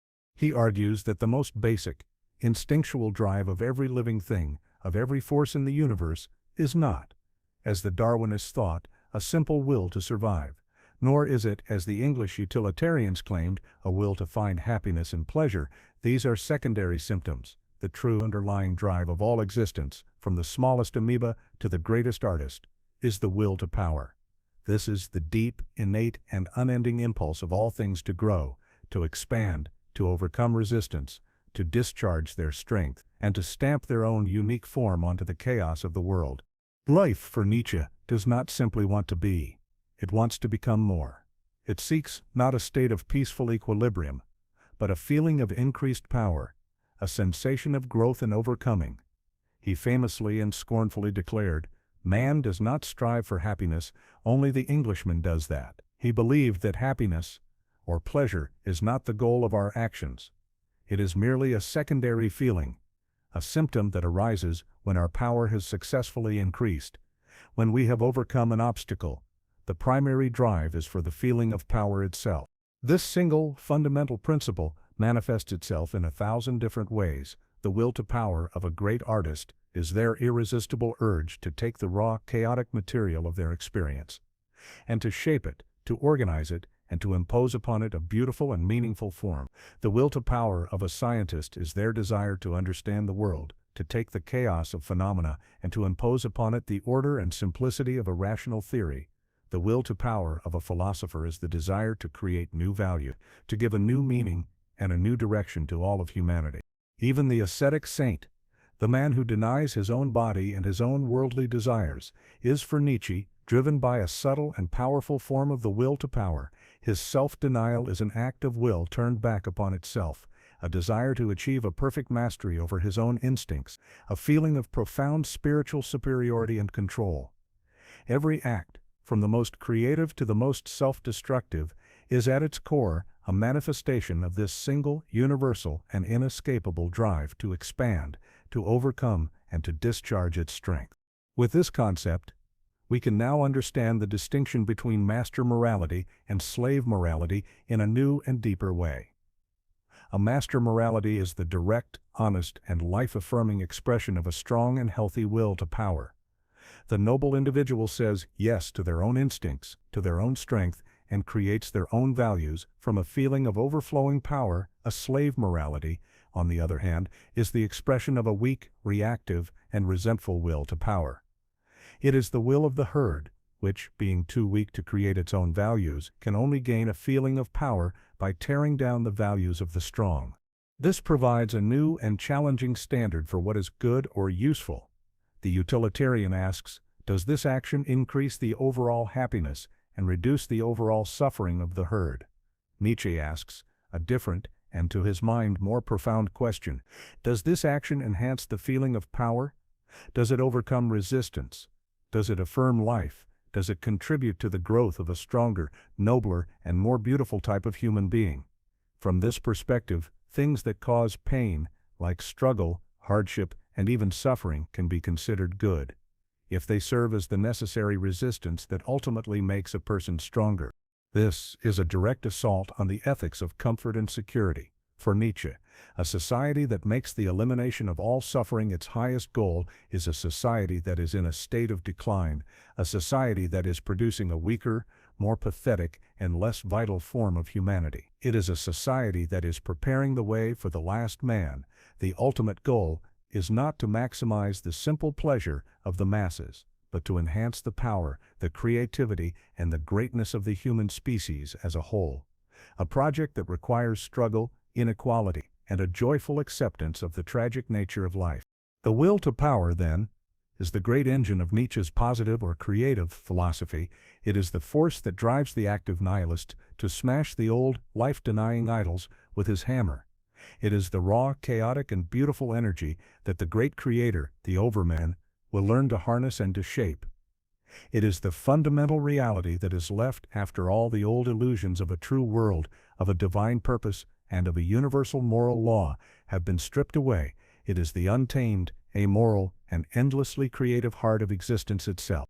It is Nietzsche's great and final yes to the world, a world that he sees not as a stable, orderly creation of a benevolent God, but as a dynamic, chaotic, and eternal struggle of wills, each seeking to overcome the other, and to impose its own form upon the flux. It is a terrifying vision, but it is also a deeply exhilarating one. It replaces the comforting certainty of the old morality with a new and more dangerous possibility, the possibility of infinite creation, the possibility that we ourselves can become the artists who give a new and more beautiful meaning to the raw, and powerful chaos of our own existence. The old gods are dead, the old values have turned to dust, and humanity is standing at a terrifying crossroads. One path leads down to the comfortable, blinking oblivion of the last man. A pathetic end for a once great species, but Friedrich Nietzsche, through his prophet Zarathustra, points us towards another path, a path that leads upwards, a dangerous, difficult, and profoundly hopeful path towards a new kind of being. This is the great and final goal of his philosophy, the ultimate answer to the crisis of nihilism, the figure he calls the Übermensch, the overman. We must, from the very beginning, clear away the poisonous misinterpretations that have clung to this idea for over a century. The overman is not a racial concept. He is not the member of a master race, a blonde beast, or a nationalist hero. This was the crude, vulgar, and deliberate misreading of Nietzsche's philosophy by the Nazis, a twisting of his ideas that he himself would have despised. The overman is not a biological or a political category. He is a spiritual and a psychological goal, a new higher type of human that is a possibility for any individual with the courage to undertake the journey. Zarathustra famously declares, "Man is a rope, tied between beast and overman, a rope over an abyss." This is the very heart of the idea. Humanity, as we currently know it, is not the final finished product of creation. We are a transitional phase, a bridge. We have overcome the beast, our animal nature, but we have not yet reached our final destination. The great danger of our time, the danger of the last man, is that we will decide that the bridge itself is a comfortable enough place to live, and that we will abandon the difficult journey forward. The overman, then, is the meaning of the earth. He is the goal we must set for ourselves. Now that the old, otherworldly goal of heaven has been revealed as a lie, the primary and most important task of the overman is to be a creator of new values. The death of God has created a great vacuum of meaning, a void where all the old tables of good and evil have been shattered. The passive nihilist despairs in this void. The last man ignores it, but the overman sees it as a glorious opportunity, a moment of supreme creative freedom. He does not discover values, he legislates them. His morality does not come from a divine command, from a sacred text, or from the traditions of the herd. It flows directly from his own overflowing strength, from his own abundant and life-affirming will to power. He is the ultimate active nihilist, who has moved past the destructive phase of the hammer and has now taken up the tools of the artist. He does not ask the world for its meaning. He gives the world a new meaning, a meaning that is rooted not in a fictional true world, but in this one, this beautiful, terrible, and only world. The overman is the master of his own passions. He is not an ascetic who tries to destroy his instincts. Like the Christian saint, he sees the passions as a source of immense power and energy. But he is not a slave to them either. Like a decadent brute, he is the artist of his own soul. He takes the raw, chaotic material of his desires, his rages, and his loves, and he organizes them. He gives them style, and he harnesses their power in the service of his own creative goals. He has achieved a state of profound and difficult self-mastery. He is defined by his absolute and unconditional affirmation of life. He says yes to the world in its totality. Without reservation, he does not need the comforting illusion that the universe is rational, or just, or that his suffering has some higher cosmic purpose. He is strong enough to love life, not in spite of its suffering, but including its suffering. He understands that joy and pain, creation and destruction, good and evil, are not opposites, but are two inseparable parts of the same great, tragic, and beautiful cycle of existence. This leads to his highest virtue, which Nietzsche calls amor fati, the love of one's fate. The overman does not wish for anything to be different, he does not regret the past, and he does not fear the future. He accepts every single moment of his existence, the most painful and the most joyful, as necessary and essential parts of who he is. He looks at the entire chaotic tapestry of his life and says, "Thus I willed it." It is the ultimate expression of a will that is no longer at war with the world, but has become one with it. From a utilitarian perspective, the overman represents a new and higher form of human flourishing. His existence, while rare and solitary, provides a new peak, a new definition of what humanity is capable of. This creates a goal that can elevate the aspirations of all, pulling society up from the shallow, blinking contentment of the last man. The creation of such a powerful, creative, and meaningful form of life is, for Nietzsche, the greatest good that humanity can produce, a maximization not of simple pleasure, but of the quality, the depth, and the beauty of life itself. It is crucial to understand that the overman is an ideal, a distant goal. Zarathustra himself says, "Never yet has there been an overman." He is not describing a present reality, but a future possibility. He is the meaning that we must give to our own lives, a challenge issued to each and every individual. The task is to overcome the small, petty, and comfort-seeking last man that lurks within each of us, to engage in a constant process of self-overcoming, to become the poet and the hero of our own existence. This is the great and positive answer that Nietzsche offers to the crisis of nihilism. After the death of God, humanity is left orphaned, without a cosmic purpose. The last man represents the choice to simply give up, to live a long, comfortable, and meaningless life. The overman represents the choice to grow up, to accept our cosmic orphanhood, and to become the creators of our own purpose. The meaning of humanity is no longer to be found in serving God. The new meaning of humanity is to create the overman. He is the one who is strong enough to bear the terrible truth of a meaningless universe, and instead of despairing, to laugh, to dance, and to create. He is the one who has looked into the abyss and has not just survived, but has found in that very abyss the ultimate inspiration for a new and more profound form of life. But to truly become this being, to truly affirm life in its totality, he must pass one final, terrifying, and ultimate test, the test of the eternal recurrence. We have now arrived at the summit of Friedrich Nietzsche's thought, the final, most challenging, and most profound concept in his entire philosophy. We have seen how the active nihilist clears the ground, how the will to power provides the creative energy, and how the overman emerges as the new goal for humanity, the creator of new, life-affirming values. But what is the ultimate test for this new, higher being? What is the formula by which he lives? What is the thought that gives his existence its final, unconditional, and earth-shattering weight? Nietzsche calls this idea the heaviest weight, and he introduces it not as a scientific theory, but as a terrifying hypothetical question, a thought experiment delivered by a demon in the dead of night.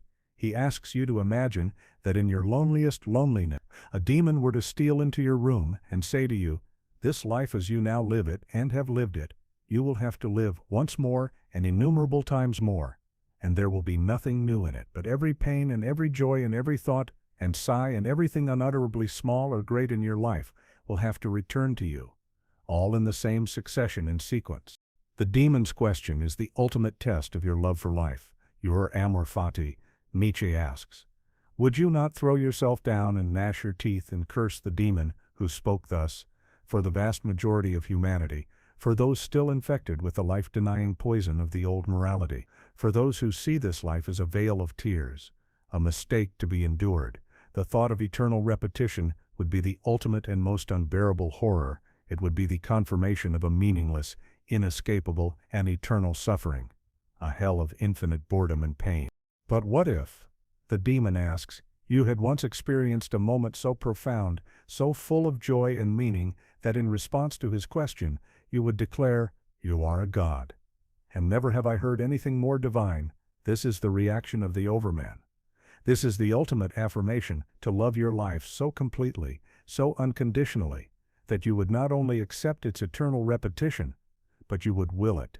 You would joyfully and gratefully choose to live this exact life, with every single one of its triumphs, its failures, its joys and its agonies, over and over again, for all of eternity. This is the ultimate standard for a life of the highest possible quality and well-being. A life lived so fully, so meaningfully, and so powerfully, that its infinite repetition would be the greatest possible bliss, not the greatest possible curse. It is a standard of value that completely transcends the simple, utilitarian calculation of pleasure over pain. For a life that passes this test is one that has embraced its pain, its struggles, and its sorrows, and has woven them into a beautiful, tragic, and ultimately desirable whole. It is crucial to understand that Nietzsche is not primarily trying to prove that the universe actually repeats itself in a great cosmic cycle. He is interested in the idea as a selective principle, a practical, psychological tool for living. He wants us to use this thought as a filter for all of our actions. Before you make any choice, before you take any action, you should ask yourself this one terrifying question: is this a deed that I would be willing to perform for all of eternity? This single question, if taken seriously, would give an immense and almost unbearable weight to every single moment of our lives. It would force us to live with a profound and unwavering sense of purpose. There would be no more trivial actions, no more wasted moments, no more killing time. For every choice you make is not a choice for now, but a choice forever. You are not just living your life, you are creating the eternal and unchangeable text of your own existence. The eternal recurrence is also Nietzsche's great and final cure for the poison of regret and resentment. To be able to will the eternal return of your life, you must be able to affirm everything about it. You must accept every mistake, every failure, every moment of weakness, every sorrow, and every pain, not as a flaw to be wished away, but as a necessary and essential note in the great symphony of your own being. You must look back upon your entire past, even upon your enemies and your hardships, and see them as the necessary conditions that forged you into the person you are now. This is the final and most difficult expression of amor fati, the love of one's fate. It is the ability to look at your life in all its chaotic, tragic, and imperfect glory, and to say not just "I accept it," but "I will it, I would not have it any other way. And I would gladly will it again and again for all of eternity." It is a declaration of unconditional love for one's own existence, a final and complete reconciliation between the will of the individual and the reality of the world. And so, this great thought ties together all the threads of Nietzsche's positive philosophy. The will to power is the fundamental creative engine of life. The overman is the artist, the creator who harnesses this power to forge new, life-affirming values. And the eternal recurrence is his ultimate artistic formula, the principle that guides his every brushstroke, his every chisel mark. It is the thought that ensures that the life he creates is a masterpiece worthy of being displayed in the gallery of eternity. This is Nietzsche's great and final yes to a world that has been stripped of all its old comforting illusions. He has looked into the abyss of a godless, meaningless, and purposeless universe. And he has not flinched. Instead, he has offered a new and more difficult kind of salvation, a salvation that is to be found not in another better world, but in this one, in this moment, a moment lived with such intensity, such purpose, and such love that you would joyfully choose to live it again and again forever. We have now concluded our exploration of Nietzsche's great and terrible confrontation with nihilism. He has diagnosed the sickness, he has traced it to its source, and he has offered a heroic, difficult, and profoundly life-affirming path to recovery. But his is not the only path. In the 20th century, a new group of thinkers, the existentialists, would stare into the same abyss, and they would find their own, very different ways to create meaning in a world that offers none. Friedrich Nietzsche had bequeathed to the 20th century a terrifying inheritance: the death of God, the abyss of nihilism, and the almost superhuman challenge of the overman. The next great generation of thinkers, the existentialists, did not have to prophesy this crisis. They were born into it. They grew up in a world where the abyss was no longer a future threat, but a present and inescapable reality, and one of the most brilliant, humane, and compelling voices to emerge from this new, godless landscape was the French-Algerian writer and philosopher Albert Camus. Camus looked into the same void that Nietzsche had, but his response was not one of a prophet heralding a new kind of man. His was a quieter, more modest, and more deeply human response. A philosophy not for the superman, but for the common man, a way of finding meaning and even happiness in a world that he believed was fundamentally and permanently devoid of any inherent meaning. His great starting point, the central concept of his entire philosophy, is his idea of the absurd. To understand the absurd, we must first understand what it is not. For Camus, the world in itself is not absurd. It is simply and profoundly unreasonable. It does not operate according to our human logic. It offers no answers. It has no purpose. It just is, and man, in himself, is not absurd either. On the contrary, the one thing that defines the human being is a deep, passionate, and constant longing for meaning, a desperate need for clarity, for reason, for a sense of unity and purpose in his existence. The absurd, then, is not in either of these two things. It is in the confrontation between them. It is the unbridgeable gap, the tragic divorce, between the human heart that cries out for meaning and the cold, silent, and unreasonable universe that refuses to answer. The absurd is the feeling that arises in that moment of collision, the moment the stage scenery of our daily lives suddenly collapses, and we are left asking the question, why, with no possible answer in sight. It is the feeling of being a stranger in a familiar land, an exile in your own life. It is the dizzying realization that the world is not made in our image, that it is not tailored to our needs, and that our deepest longings for a final justification will never ever be satisfied. This feeling, Camus says, can strike us at any moment, on a street corner, in the middle of a conversation. It is the beginning of all true thought, for it is only when we have been stripped of our comfortable, unthinking illusions that we can begin to ask the real questions. Once we become conscious of the absurd, once we have truly felt the profound meaninglessness of our existence, we are faced with a fundamental choice. Camus, in his great philosophical essay, The Myth of Sisyphus, argues that there are three possible responses to this confrontation. The first and most immediate is physical self-destruction. If life is truly without meaning, then why continue to live it? This, for Camus, is the one truly serious philosophical problem, but he ultimately rejects it. To end one's own life, he argues, is to surrender to the absurd. It is to confess that life is too much for you. It is an act of escape, not of defiance. The second response is what he calls philosophical self-destruction, or the leap of faith. This is the path of religion and of other forms of existentialism, like that of Søren Kierkegaard. It is the act of trying to escape the absurd by leaping to a belief in some transcendent meaning, in God, in an afterlife, in some form of eternal truth. For Camus, this is a form of philosophical trickery, an act of intellectual dishonesty. It is an attempt to deny one of the two terms of the contradiction, to pretend that the universe is not in fact silent, but is secretly whispering answers to us. To make the leap of faith is to betray the very truth that your own reason has revealed to you. It is another form of escape, a more sophisticated one perhaps, but an escape nonetheless. It is a way of soothing the anxiety of the absurd by building a comfortable but ultimately illusory shelter against it. And Camus, above all else, demands that we live without illusions, that we look at our condition with a clear, courageous, and unwavering honesty. This leads him to his third, and only authentic response. The only true and honorable way to live, Camus argues, is to live with the absurd, to keep it alive, to refuse all avenues of escape. This means holding both terms of the contradiction constantly in your mind, to be forever conscious of your own passionate desire for meaning, and at the same time of the world's absolute and final refusal to provide it.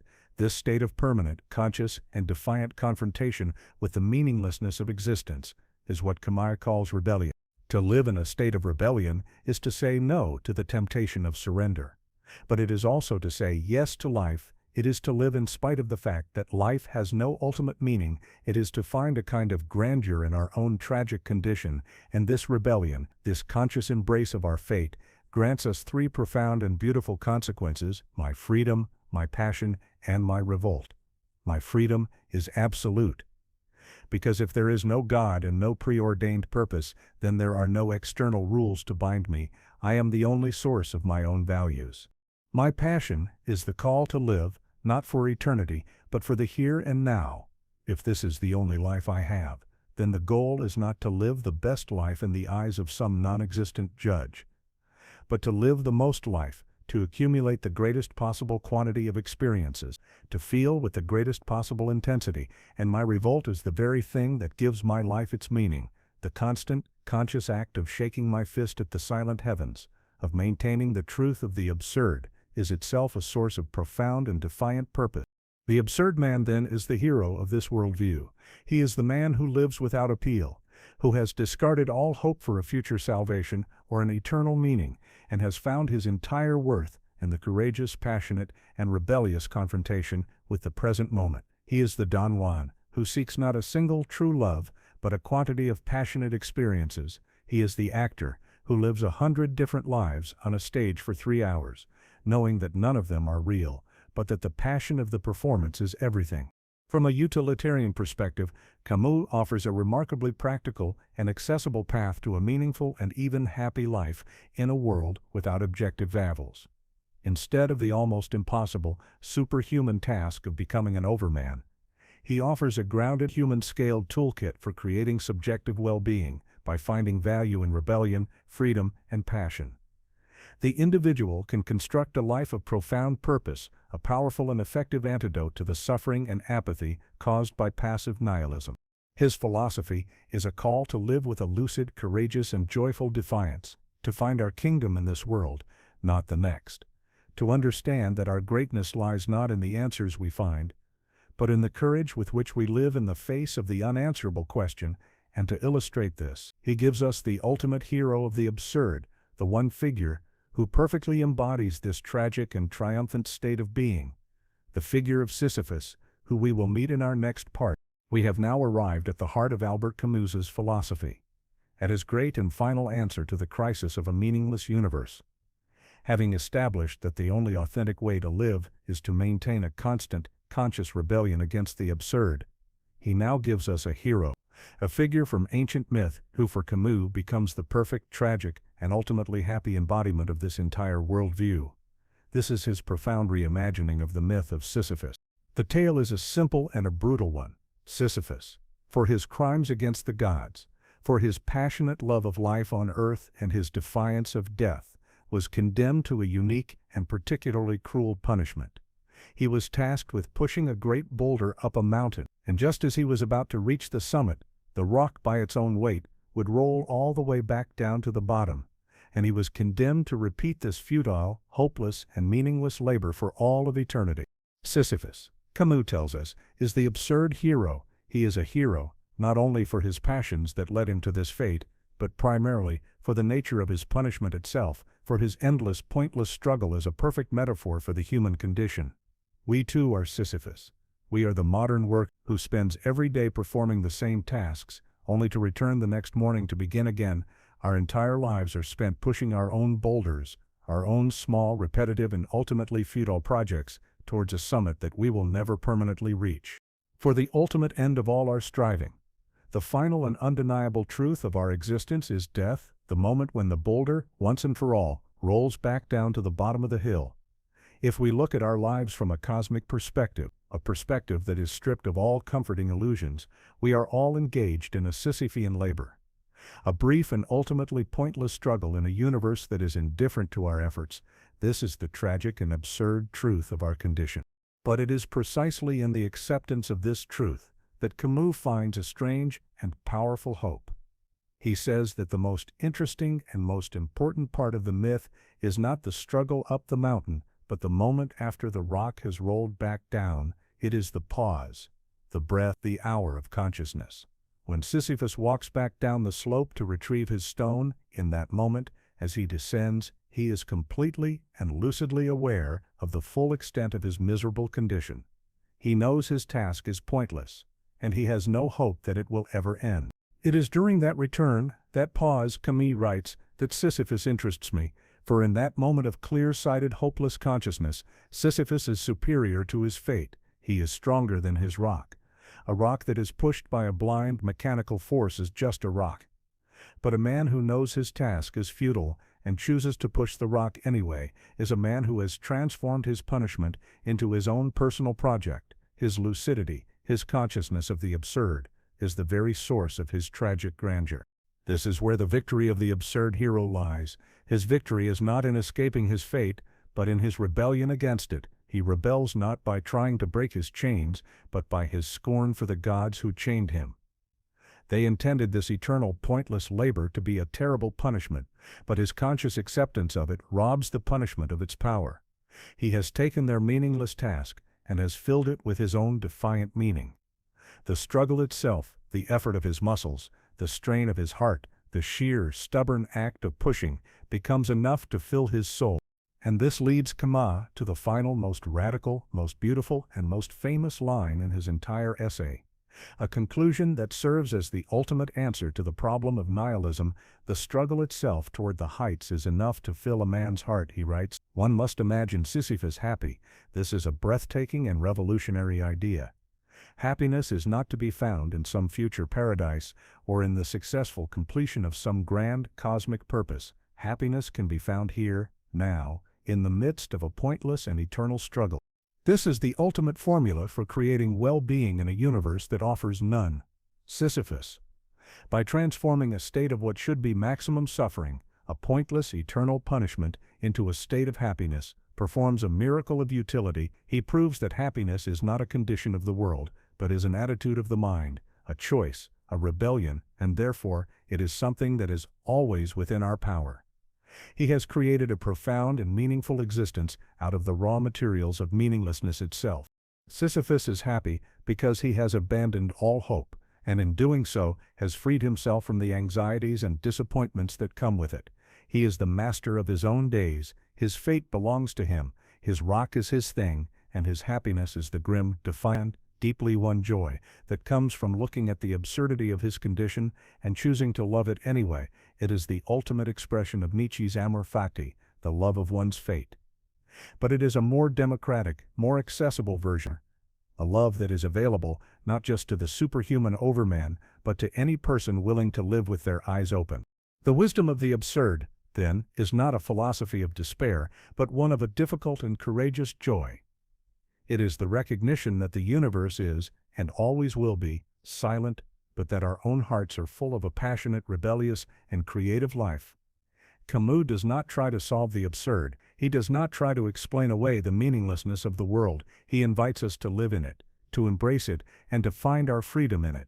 Sisyphus teaches us that the meaning of our life is not some grand prize waiting for us at the top of the mountain.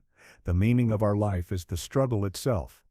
It is the conscious, lucid, and passionate effort we put into pushing our own unique boulder up our own unique mountain, day after day, and that in this struggle, in this rebellion, in this profound and defiant love for our own tragic and beautiful fate, we can find a happiness so powerful and so profound that even the gods themselves cannot take it away from us. If Albert Camus found a kind of poetic, rebellious peace in this silent confrontation with a meaningless universe, his contemporary and fellow giant of French existentialism, Jean-Paul Sartre, took the same starting point, the abyss of a godless world, and drew from it a far more demanding, more radical, and more anxiety-inducing conclusion. He did not seek to simply live with the abyss. He sought to build something new upon it, and his entire philosophy is built upon a single, powerful, and revolutionary slogan, the central axiom of all atheistic existentialism: existence precedes essence. To understand the explosive power of this phrase, we must first understand the way all of Western thought had operated for thousands of years. For nearly all of history, philosophy and religion had assumed the exact opposite, that for human beings, essence precedes existence. To explain this, Sartre gives us a simple and famous example. The example of a paper cutter. Before an artisan can create a paper cutter, he must first have a concept of it in his mind. He knows what it is for, its purpose, and how to make it. This concept, this blueprint, is its essence. Only after the essence has been conceived can the artisan then produce the actual, physical object, the existence of the paper cutter, for all man-made objects, from a chair to a building to a book. The essence, the idea, always comes before the concrete existence of the thing itself. And for 2,000 years, the religious worldview had looked at human beings in exactly the same way. God was seen as a kind of divine, celestial artisan, and in his mind, he had a concept of human nature, a blueprint for what a human being is and what our purpose is. This human nature, this essence, was created before any of us were. We were born into a world with a predefined purpose, a set of instructions, a moral law, and a final goal. Our lives were a matter of fulfilling the essence that God had already given to us. But Sartre, starting from the same godless place as Nietzsche and Camus, asks a devastatingly simple question: what if there is no divine artisan? What if there is no God to have a concept of human nature in his mind? His answer is the great turning point. If God does not exist, then there must be at least one being in the universe who exists before he can be defined by any concept, and that being is man.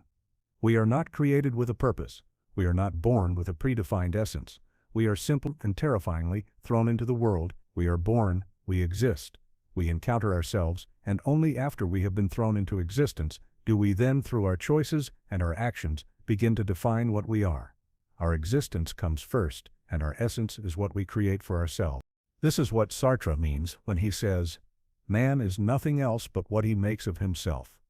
This is the first and most important principle of existentialism. There is no pre-written script for our lives. There is no human nature to fall back on.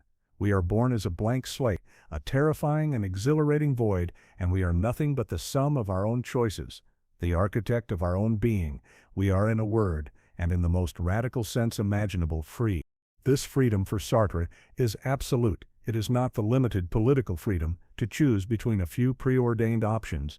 It is a profound, metaphysical freedom to create our own values, our own morality, and our own purpose from scratch. And this freedom is not a comfortable or a happy thing. It is a terrible, crushing burden, which leads him to his most famous and most paradoxical phrase: "We are condemned to be free. We are condemned because we did not choose to be born. We did not choose to be thrown into this world and burdened with this freedom, but once we are here, we are free and we cannot escape it." Every single moment of our lives is a choice, and every choice we make contributes to the ongoing, never-finished project of creating our own essence. Even choosing not to choose is a choice. There is no escape. We are absolutely and totally responsible for what we are, but the weight of this responsibility is even greater than that.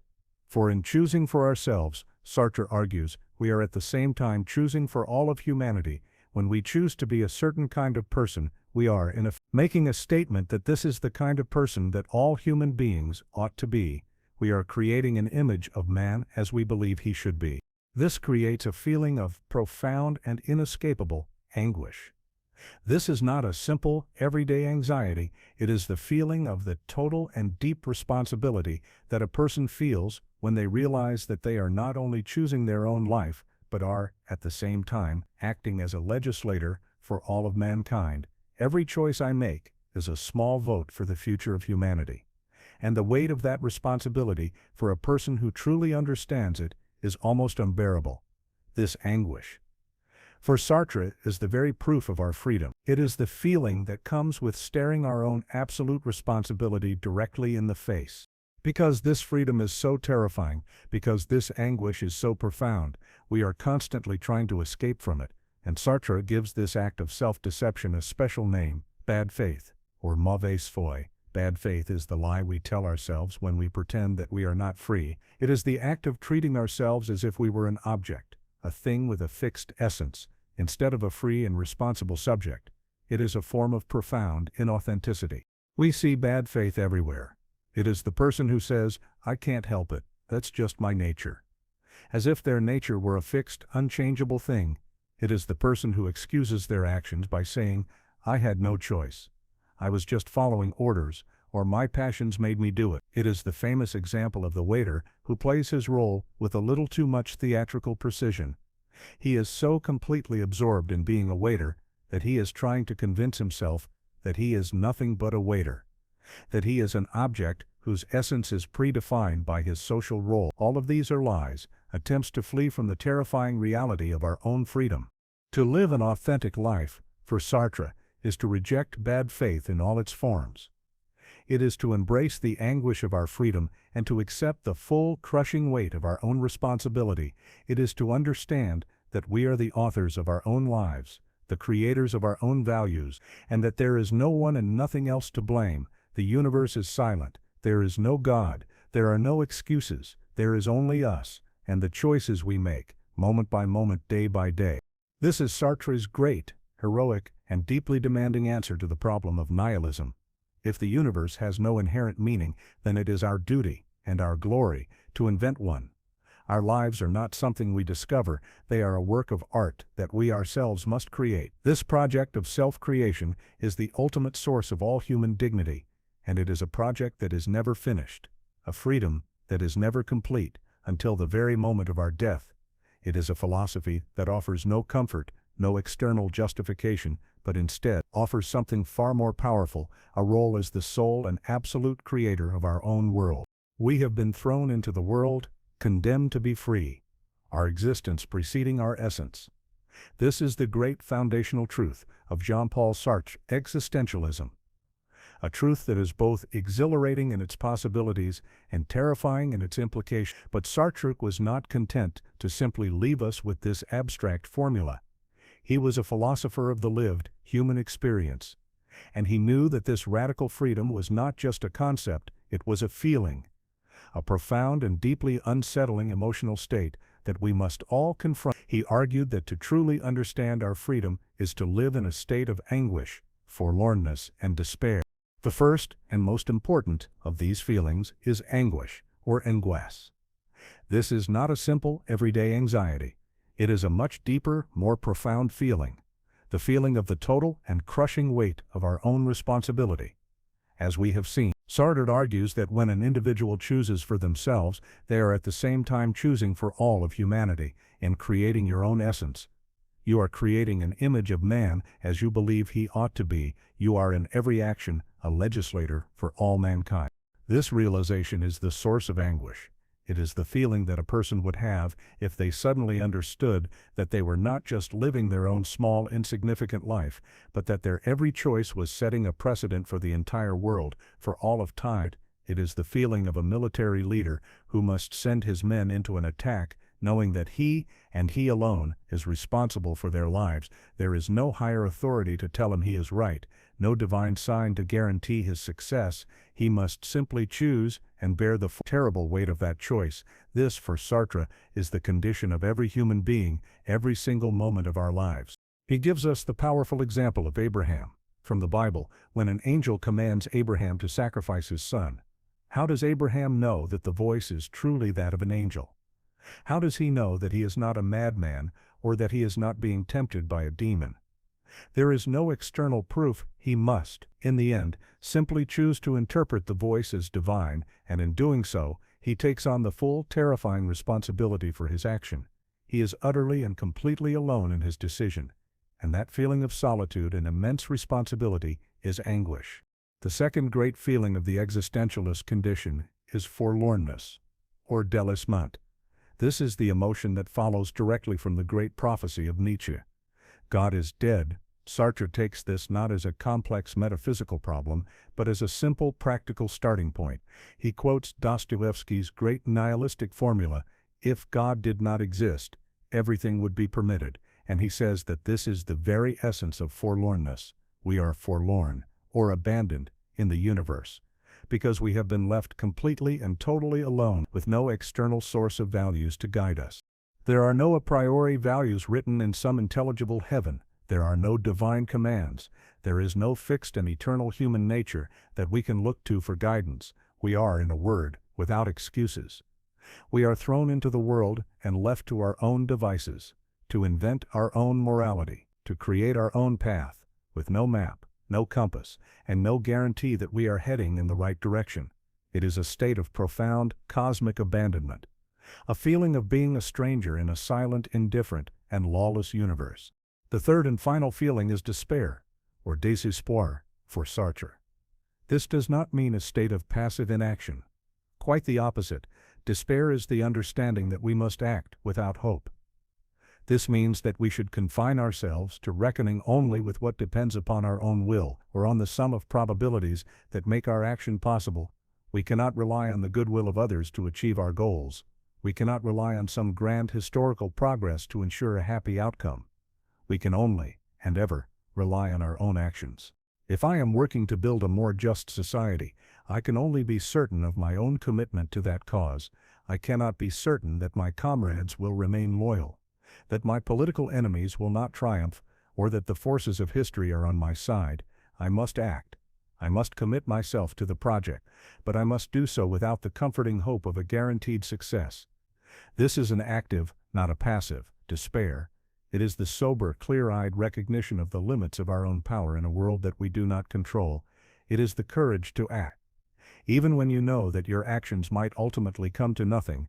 From a utilitarian viewpoint, this is a profoundly challenging philosophy.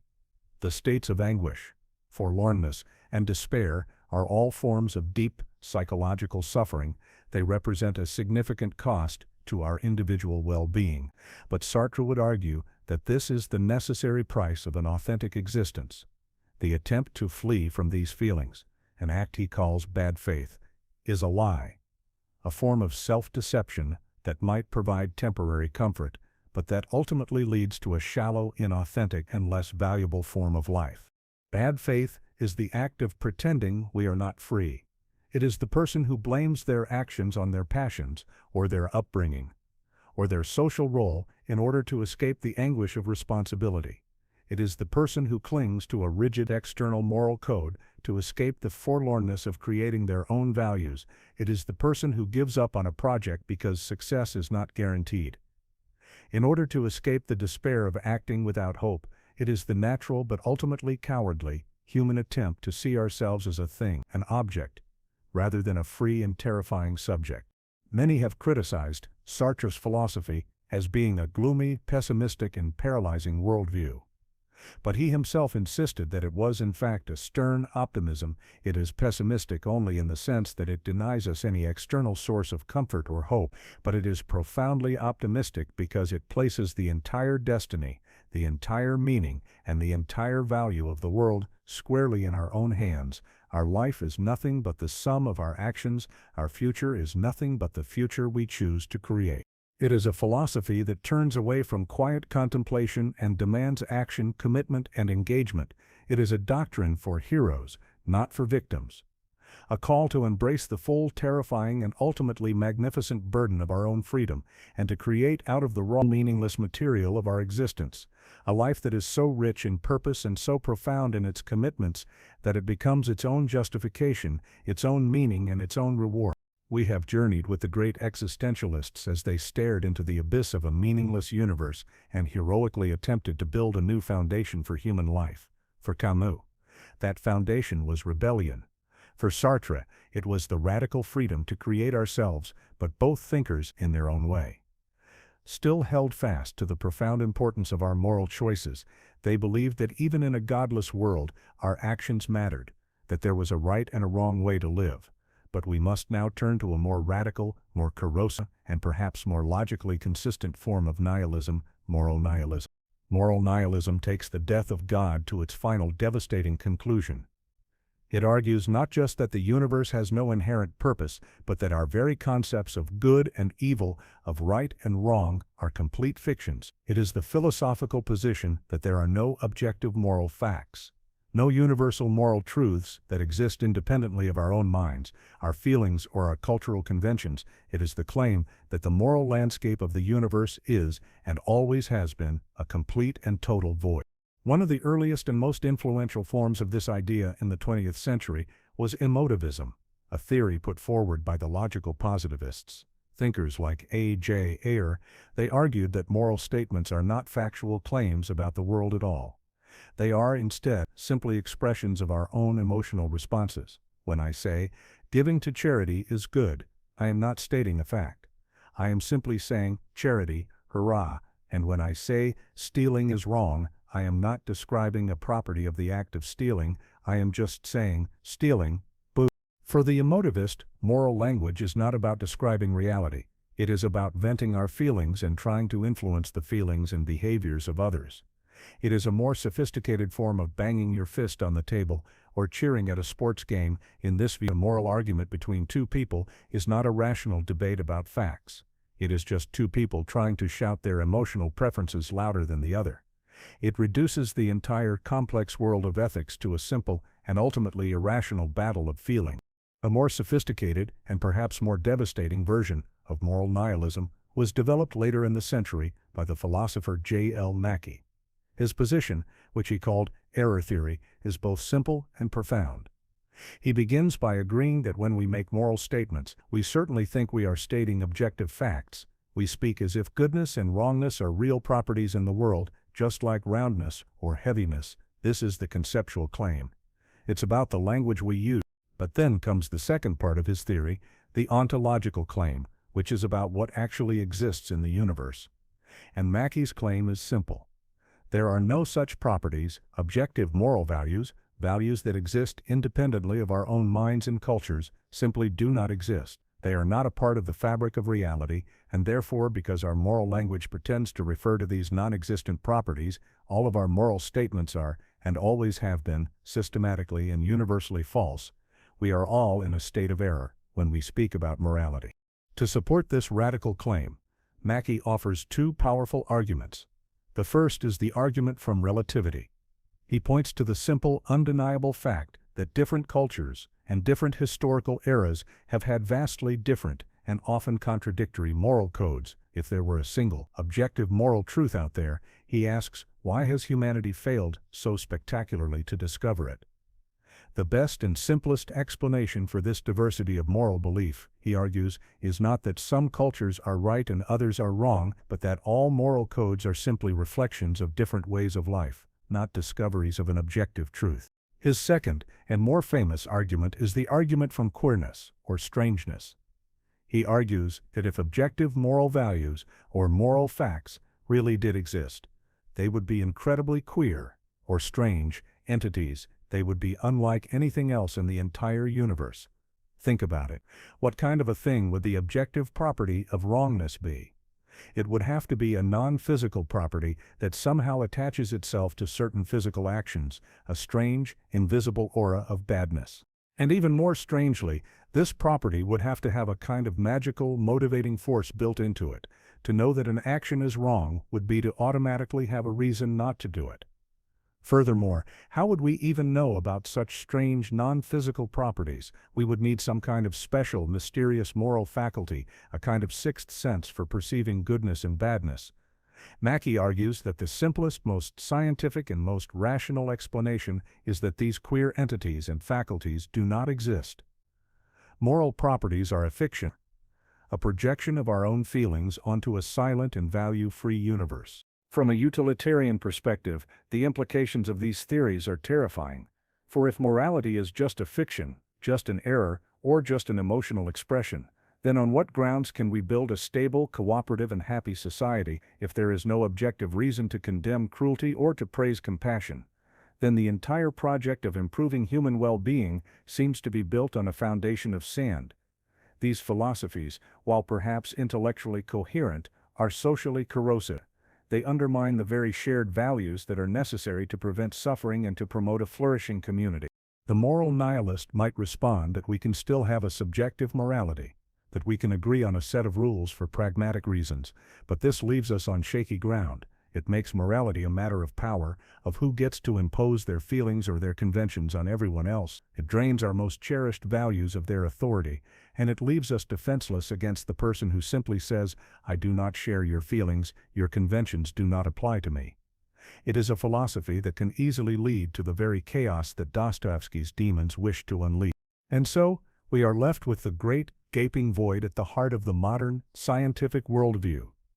We seem to be creatures who are hardwired to think, to feel, and to speak in terms of an objective right and wrong, but our best and most rational accounts of the universe reveal no such properties. The throne of moral judgment, once occupied by God, is now empty.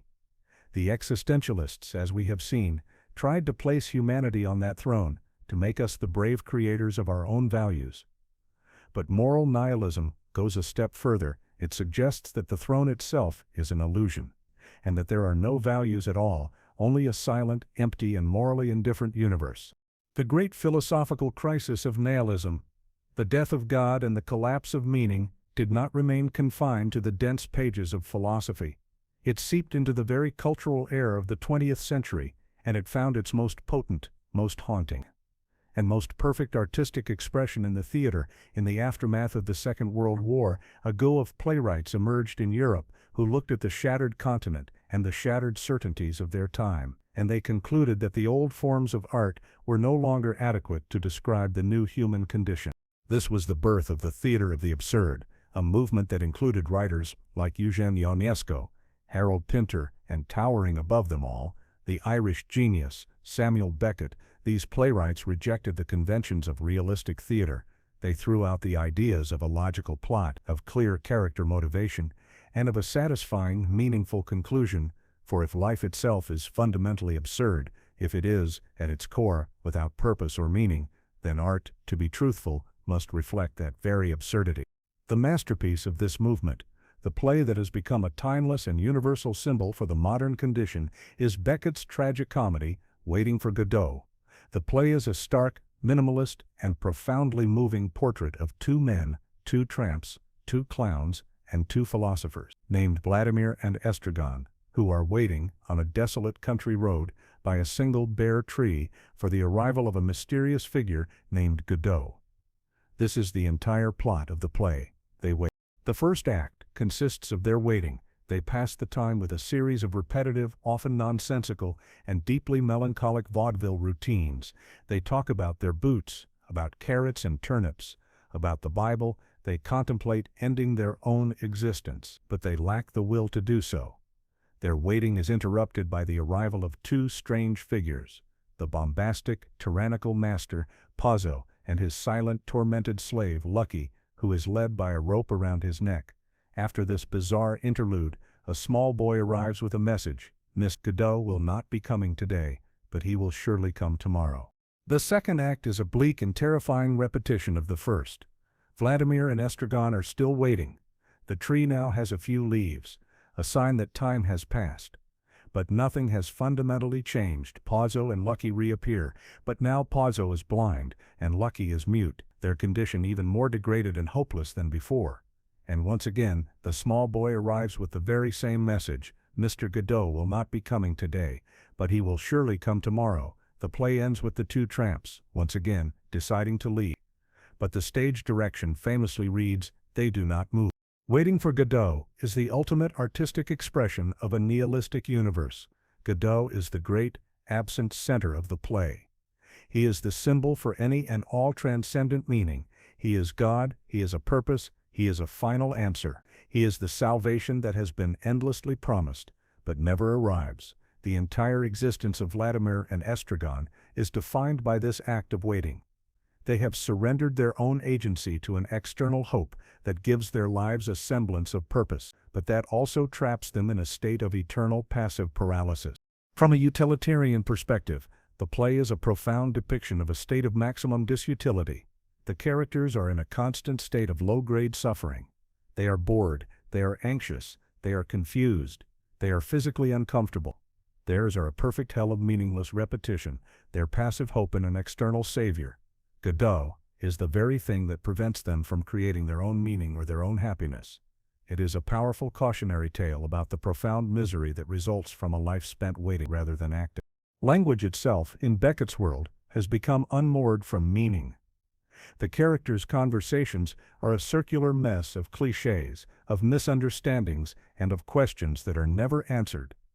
Their words are not tools for communication, but a way to fill the time, to distract themselves from the terrifying underlying silence of a universe that has nothing to say to them.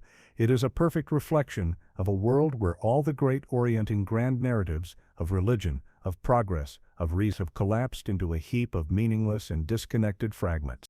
The characters are trapped by what Camus called habit. Habit is a great deadener, Beckett once wrote.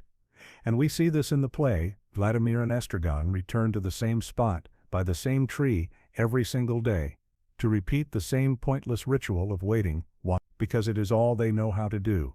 The habit of waiting gives their lives a structure, a routine, that protects them from having to confront the full, terrifying truth of their own freedom. The truth that Godot is never coming, and that they are utterly and completely alone. And yet, the play is not just a document of pure despair, it is a tragic comedy. We laugh at the characters' pathetic, clownish antics, at their forgetfulness, at their absurd arguments, but we laugh with a deep and often painful sense of recognition. For in their desperate, hopeless, and deeply human waiting, we see ourselves, we see our own hopes, our own illusions, our own ways of passing the time while we wait for a meaning that may never arrive. The play is a mirror, reflecting our own absurd condition back at us. The theater of the absurd, and Waiting for Godot in particular, is the great artistic fulfillment of the philosophical crisis of nihilism. It does not try to offer an answer or a solution. It does not preach a new gospel, like Nietzsche, or a heroic rebellion, like Camus. Instead, it does something far more difficult and perhaps more honest. It presents a perfect, unflinching, and strangely beautiful portrait of the feeling of living in a world without meaning. It is the ad of the abyss. It is a masterpiece that finds a kind of tragic minimalist beauty in the very heart of nothingness, and it leaves us with the play's final devastating image: two men, standing on an empty stage, having decided to leave, but who are unable to move. It is the perfect visual metaphor for a humanity that has lost its old reasons for living, and has not yet found the courage to create its own. We have journeyed from the desolate plains of 19th-century Russia to the sun-drenched shores of Camus' Algeria. Wrestling with the great prophets and poets of the nihilistic abyss, the existentialists, as we have seen, stared directly into that abyss and responded with a heroic, if anxious, call for individual freedom, for authentic choice, and for the creation of a personal meaning in a meaningless world. But in the latter half of the 20th century, a new and even more skeptical wave of thought emerged, a movement that would question the very foundations of the existentialist project. This was postmodernism. Postmodernism is not, strictly speaking, a form of nihilism, but it is a profound and sustained philosophical exploration of what it means to live in a post-nihilistic world, a world after the death of God has been fully digested. It takes the crisis of meaning that tormented the existentialists and pushes it one step further. If the existentialists were still searching for an authentic, unified self to the source of meaning, the postmodern thinkers began to question whether such a self even exists in the first place. The great slogan of the postmodern condition was articulated by the philosopher Jean-François Lyotard, who defined it as a profound incredulity toward metanarratives. A metanarrative or grand narrative is a big, all-encompassing story that a culture tells itself to legitimize its knowledge, its values, and its sense of purpose. It is a single, universal theory that claims to do everything for everyone. The Christian story of creation, fall, and redemption is a grand narrative. The Enlightenment story of the inevitable progress of reason and science is another. And the Marxist story of the inevitable triumph of the proletariat is a third. For centuries, these great stories provided humanity with a sense of orientation, a map of reality, and a shared, collective purpose. But the postmodern condition, Lyotard argues, is the state of no longer being able to believe in any of these grand, totalizing stories. The horrors of the 20th century, the world wars, the Holocaust, the Gulag, had shown that the grand narratives of progress and reason could lead to catastrophic outcomes. They were not innocent, universal truths, but were often used as tools of power to justify oppression and to silence dissenting voices. The postmodern turn is a rejection of these universal claims in favor of what Lyotard called little narratives, the local, personal, and provisional stories that make up our fragmented multicultural world. This skepticism towards a single, universal truth was radicalized by the philosopher Jacques Derrida and his famous method of deconstruction. Derrida argued that the entire history of Western philosophy has been a search for a stable, unchanging center, a fixed point of meaning, a transcendental signified, whether that be God or truth or reason or the self. Deconstruction is a method of reading texts to show that this stable center is an illusion, that language itself is a much more unstable and slippery thing than we imagine. Words, he argued, do not get their meaning from a direct one-to-one connection with a real object in the world. They get their meaning from their difference from other words in a great endless chain of signifiers. This means that meaning is never fully present. It is always deferred, always open to new interpretations, always unstable. There is no final objective correct reading of a text, or by extension of the world itself. This is a form of epistemological nihilism, a profound questioning of our very ability to arrive at a final objective truth. Another great postmodern thinker, Michel Foucault, attacked the idea of objective truth from a different angle. He analyzed the relationship between power and knowledge, and he argued that what a society accepts as truth at any given time is not an objective discovery of how the world is, but is instead a product of underlying power structures. Institutions, like prisons, hospitals, schools, and asylums, create discourses, systems of language and knowledge that define what is considered normal and what is considered deviant, what is sane and what is mad, what is true and what is false. Truth, for Foucault, is not a neutral, objective thing that we discover. It is a tool of power, a system of control that a society uses to discipline and manage its population. This is another radical blow to the traditional idea of a single universal truth that exists outside of human history and human power relations.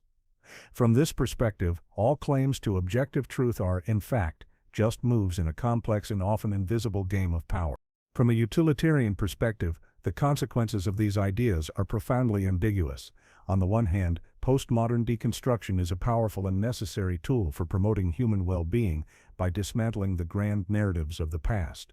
It allows us to critique oppressive, totalizing ideologies like fascism, colonialism, and patriarchy. It gives a voice to the marginalized, to the little narratives that were silenced by the old, universal truths. And in doing so, it can be a powerful force for liberation and a more just, inclusive society. But on the other hand, if this radical skepticism is taken to its extreme, it can have a corrosive and deeply damaging effect.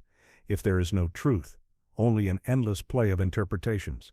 If there are no shared values, only competing power structures, then on what basis can we build a cooperative and flourishing society? It can lead to a state of profound cynicism, a new kind of paralysis where all beliefs are seen as equally baseless and all moral claims are seen as nothing more than a disguised will to power. Postmodernism, then, is not the same as the dark, despairing nihilism of the 19th century. It is a more playful, more ironic, and more analytical exploration of what it means to live in a world after the death of not just God, but of truth itself. It does not necessarily lead to the conclusion that nothing matters, but it does lead to the conclusion that meaning is not something we discover, but is something that is local, provisional, and constantly being created, contested, and deconstructed. It leaves us in a complex, fragmented, and deeply uncertain world, a world of many small, competing stories, but with no single, unifying script. It is the final and most radical expression of the nihilistic impulse, a worldview that has not just unchained the earth from its sun, but has shattered the sun itself into a million glittering and disconnected points of light, leaving us to navigate the darkness with no map, no compass, and no final destination. We began our long journey in the provincial drawing rooms of 19th century Russia, listening to the first shocking proclamations of the nihilist. We have stood in the marketplace with Nietzsche's madman as he announced the death of God. We have descended into the cold, silent abyss of a world stripped of all its old values, and we have wrestled with the terrifying freedom and the profound absurdity that this new godless world has bequeathed to us. We have, in essence, charted the landscape of the void. The story of nihilism is the story of the modern world. It is the great shadow that has fallen over us in the twilight of our idols. It is the recognition that the grand, unifying narratives that once gave our lives meaning, the stories of divine purpose, of inherent moral law, and of the inevitable progress of reason, have all lost their power to compel our belief. We have, as Nietzsche's madman declared, wiped away the entire horizon, and we are left to drift in a silent and often terrifying infinity. We have seen the devastating consequences of this spiritual crisis. We have seen the cold, intellectual pride of Raskolnikov turn to madness. We have seen the demonic possession of Pyotr Verkovensky's revolutionaries lead to chaos and destruction, and we have seen the absolute freedom of a Stavrogin lead to a spiritual death so profound that it ends in a final empty silence. These are not just literary characters, they are Dostoevsky's great warnings, portraits of the hell that awaits a soul and a society that has lost its moral compass. But to simply diagnose the disease is not enough. The great thinkers we have explored were not content to merely describe the abyss. They were engaged in a desperate, heroic, and profoundly human struggle to find a way to live within it. To find a way to create meaning in a world that offers none. They understood that the absence of a preordained purpose was not just a crisis, it was also a challenge and an opportunity. The opportunity for humanity to finally become the author of its own values. We saw the great, heroic, and deeply aristocratic response of Friedrich Nietzsche. He called for a new kind of human being, the overman, a creator who would have the strength to say yes to life in its totality, who would forge new, life-affirming values from the fire of his own will to power, and who could love his fate so completely that he would will its eternal recurrence. It is a powerful, beautiful, and almost superhuman vision, a call for humanity to transcend itself, to become its own God. And we saw the quieter, more democratic, and perhaps more human-scaled response of the 20th century existentialists. Albert Camus taught us to find a heroic and joyful meaning in our very rebellion against a meaningless universe.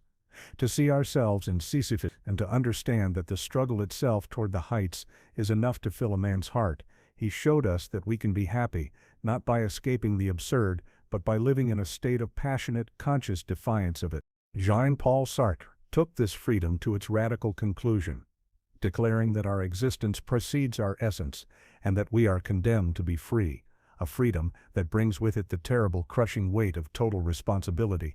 His is a stern and demanding philosophy, one that offers no comfort, no excuses, but that grants us the ultimate and most profound dignity. The dignity of being the sole and absolute creator of our own lives and of our own meaning. From a utilitarian perspective, this entire century-long struggle with nihilism can be seen as a desperate search for a new foundation for human well-being. The collapse of the old values created a crisis of suffering, a world of alienation, despair, and chaos, a world of profound disutility.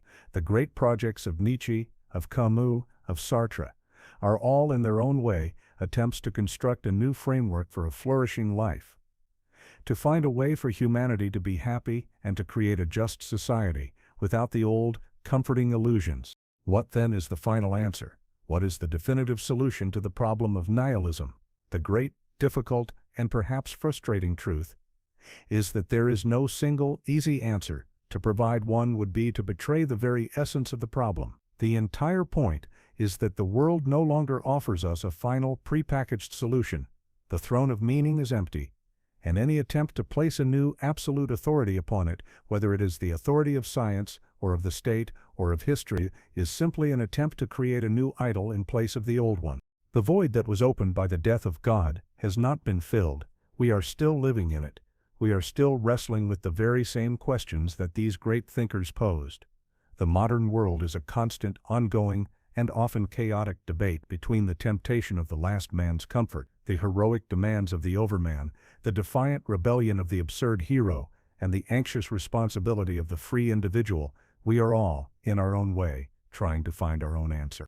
The final word, then, is that the responsibility for creating meaning rests with us. It is not something we are given. It is something we must build. It is not something we discover, it is something we must invent. It is a project that is never finished, a truth that must be constantly recreated and reaffirmed in every moment of our lives. It is the great, terrible, and ultimately glorious burden of our freedom.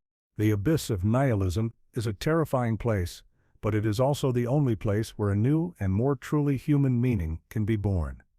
A meaning that is not handed down from on high, but one that is forged in the crucible of our own doubt, our own suffering, and our own courageous Creator. An unending struggle to make a home for ourselves in a silent and indifferent universe.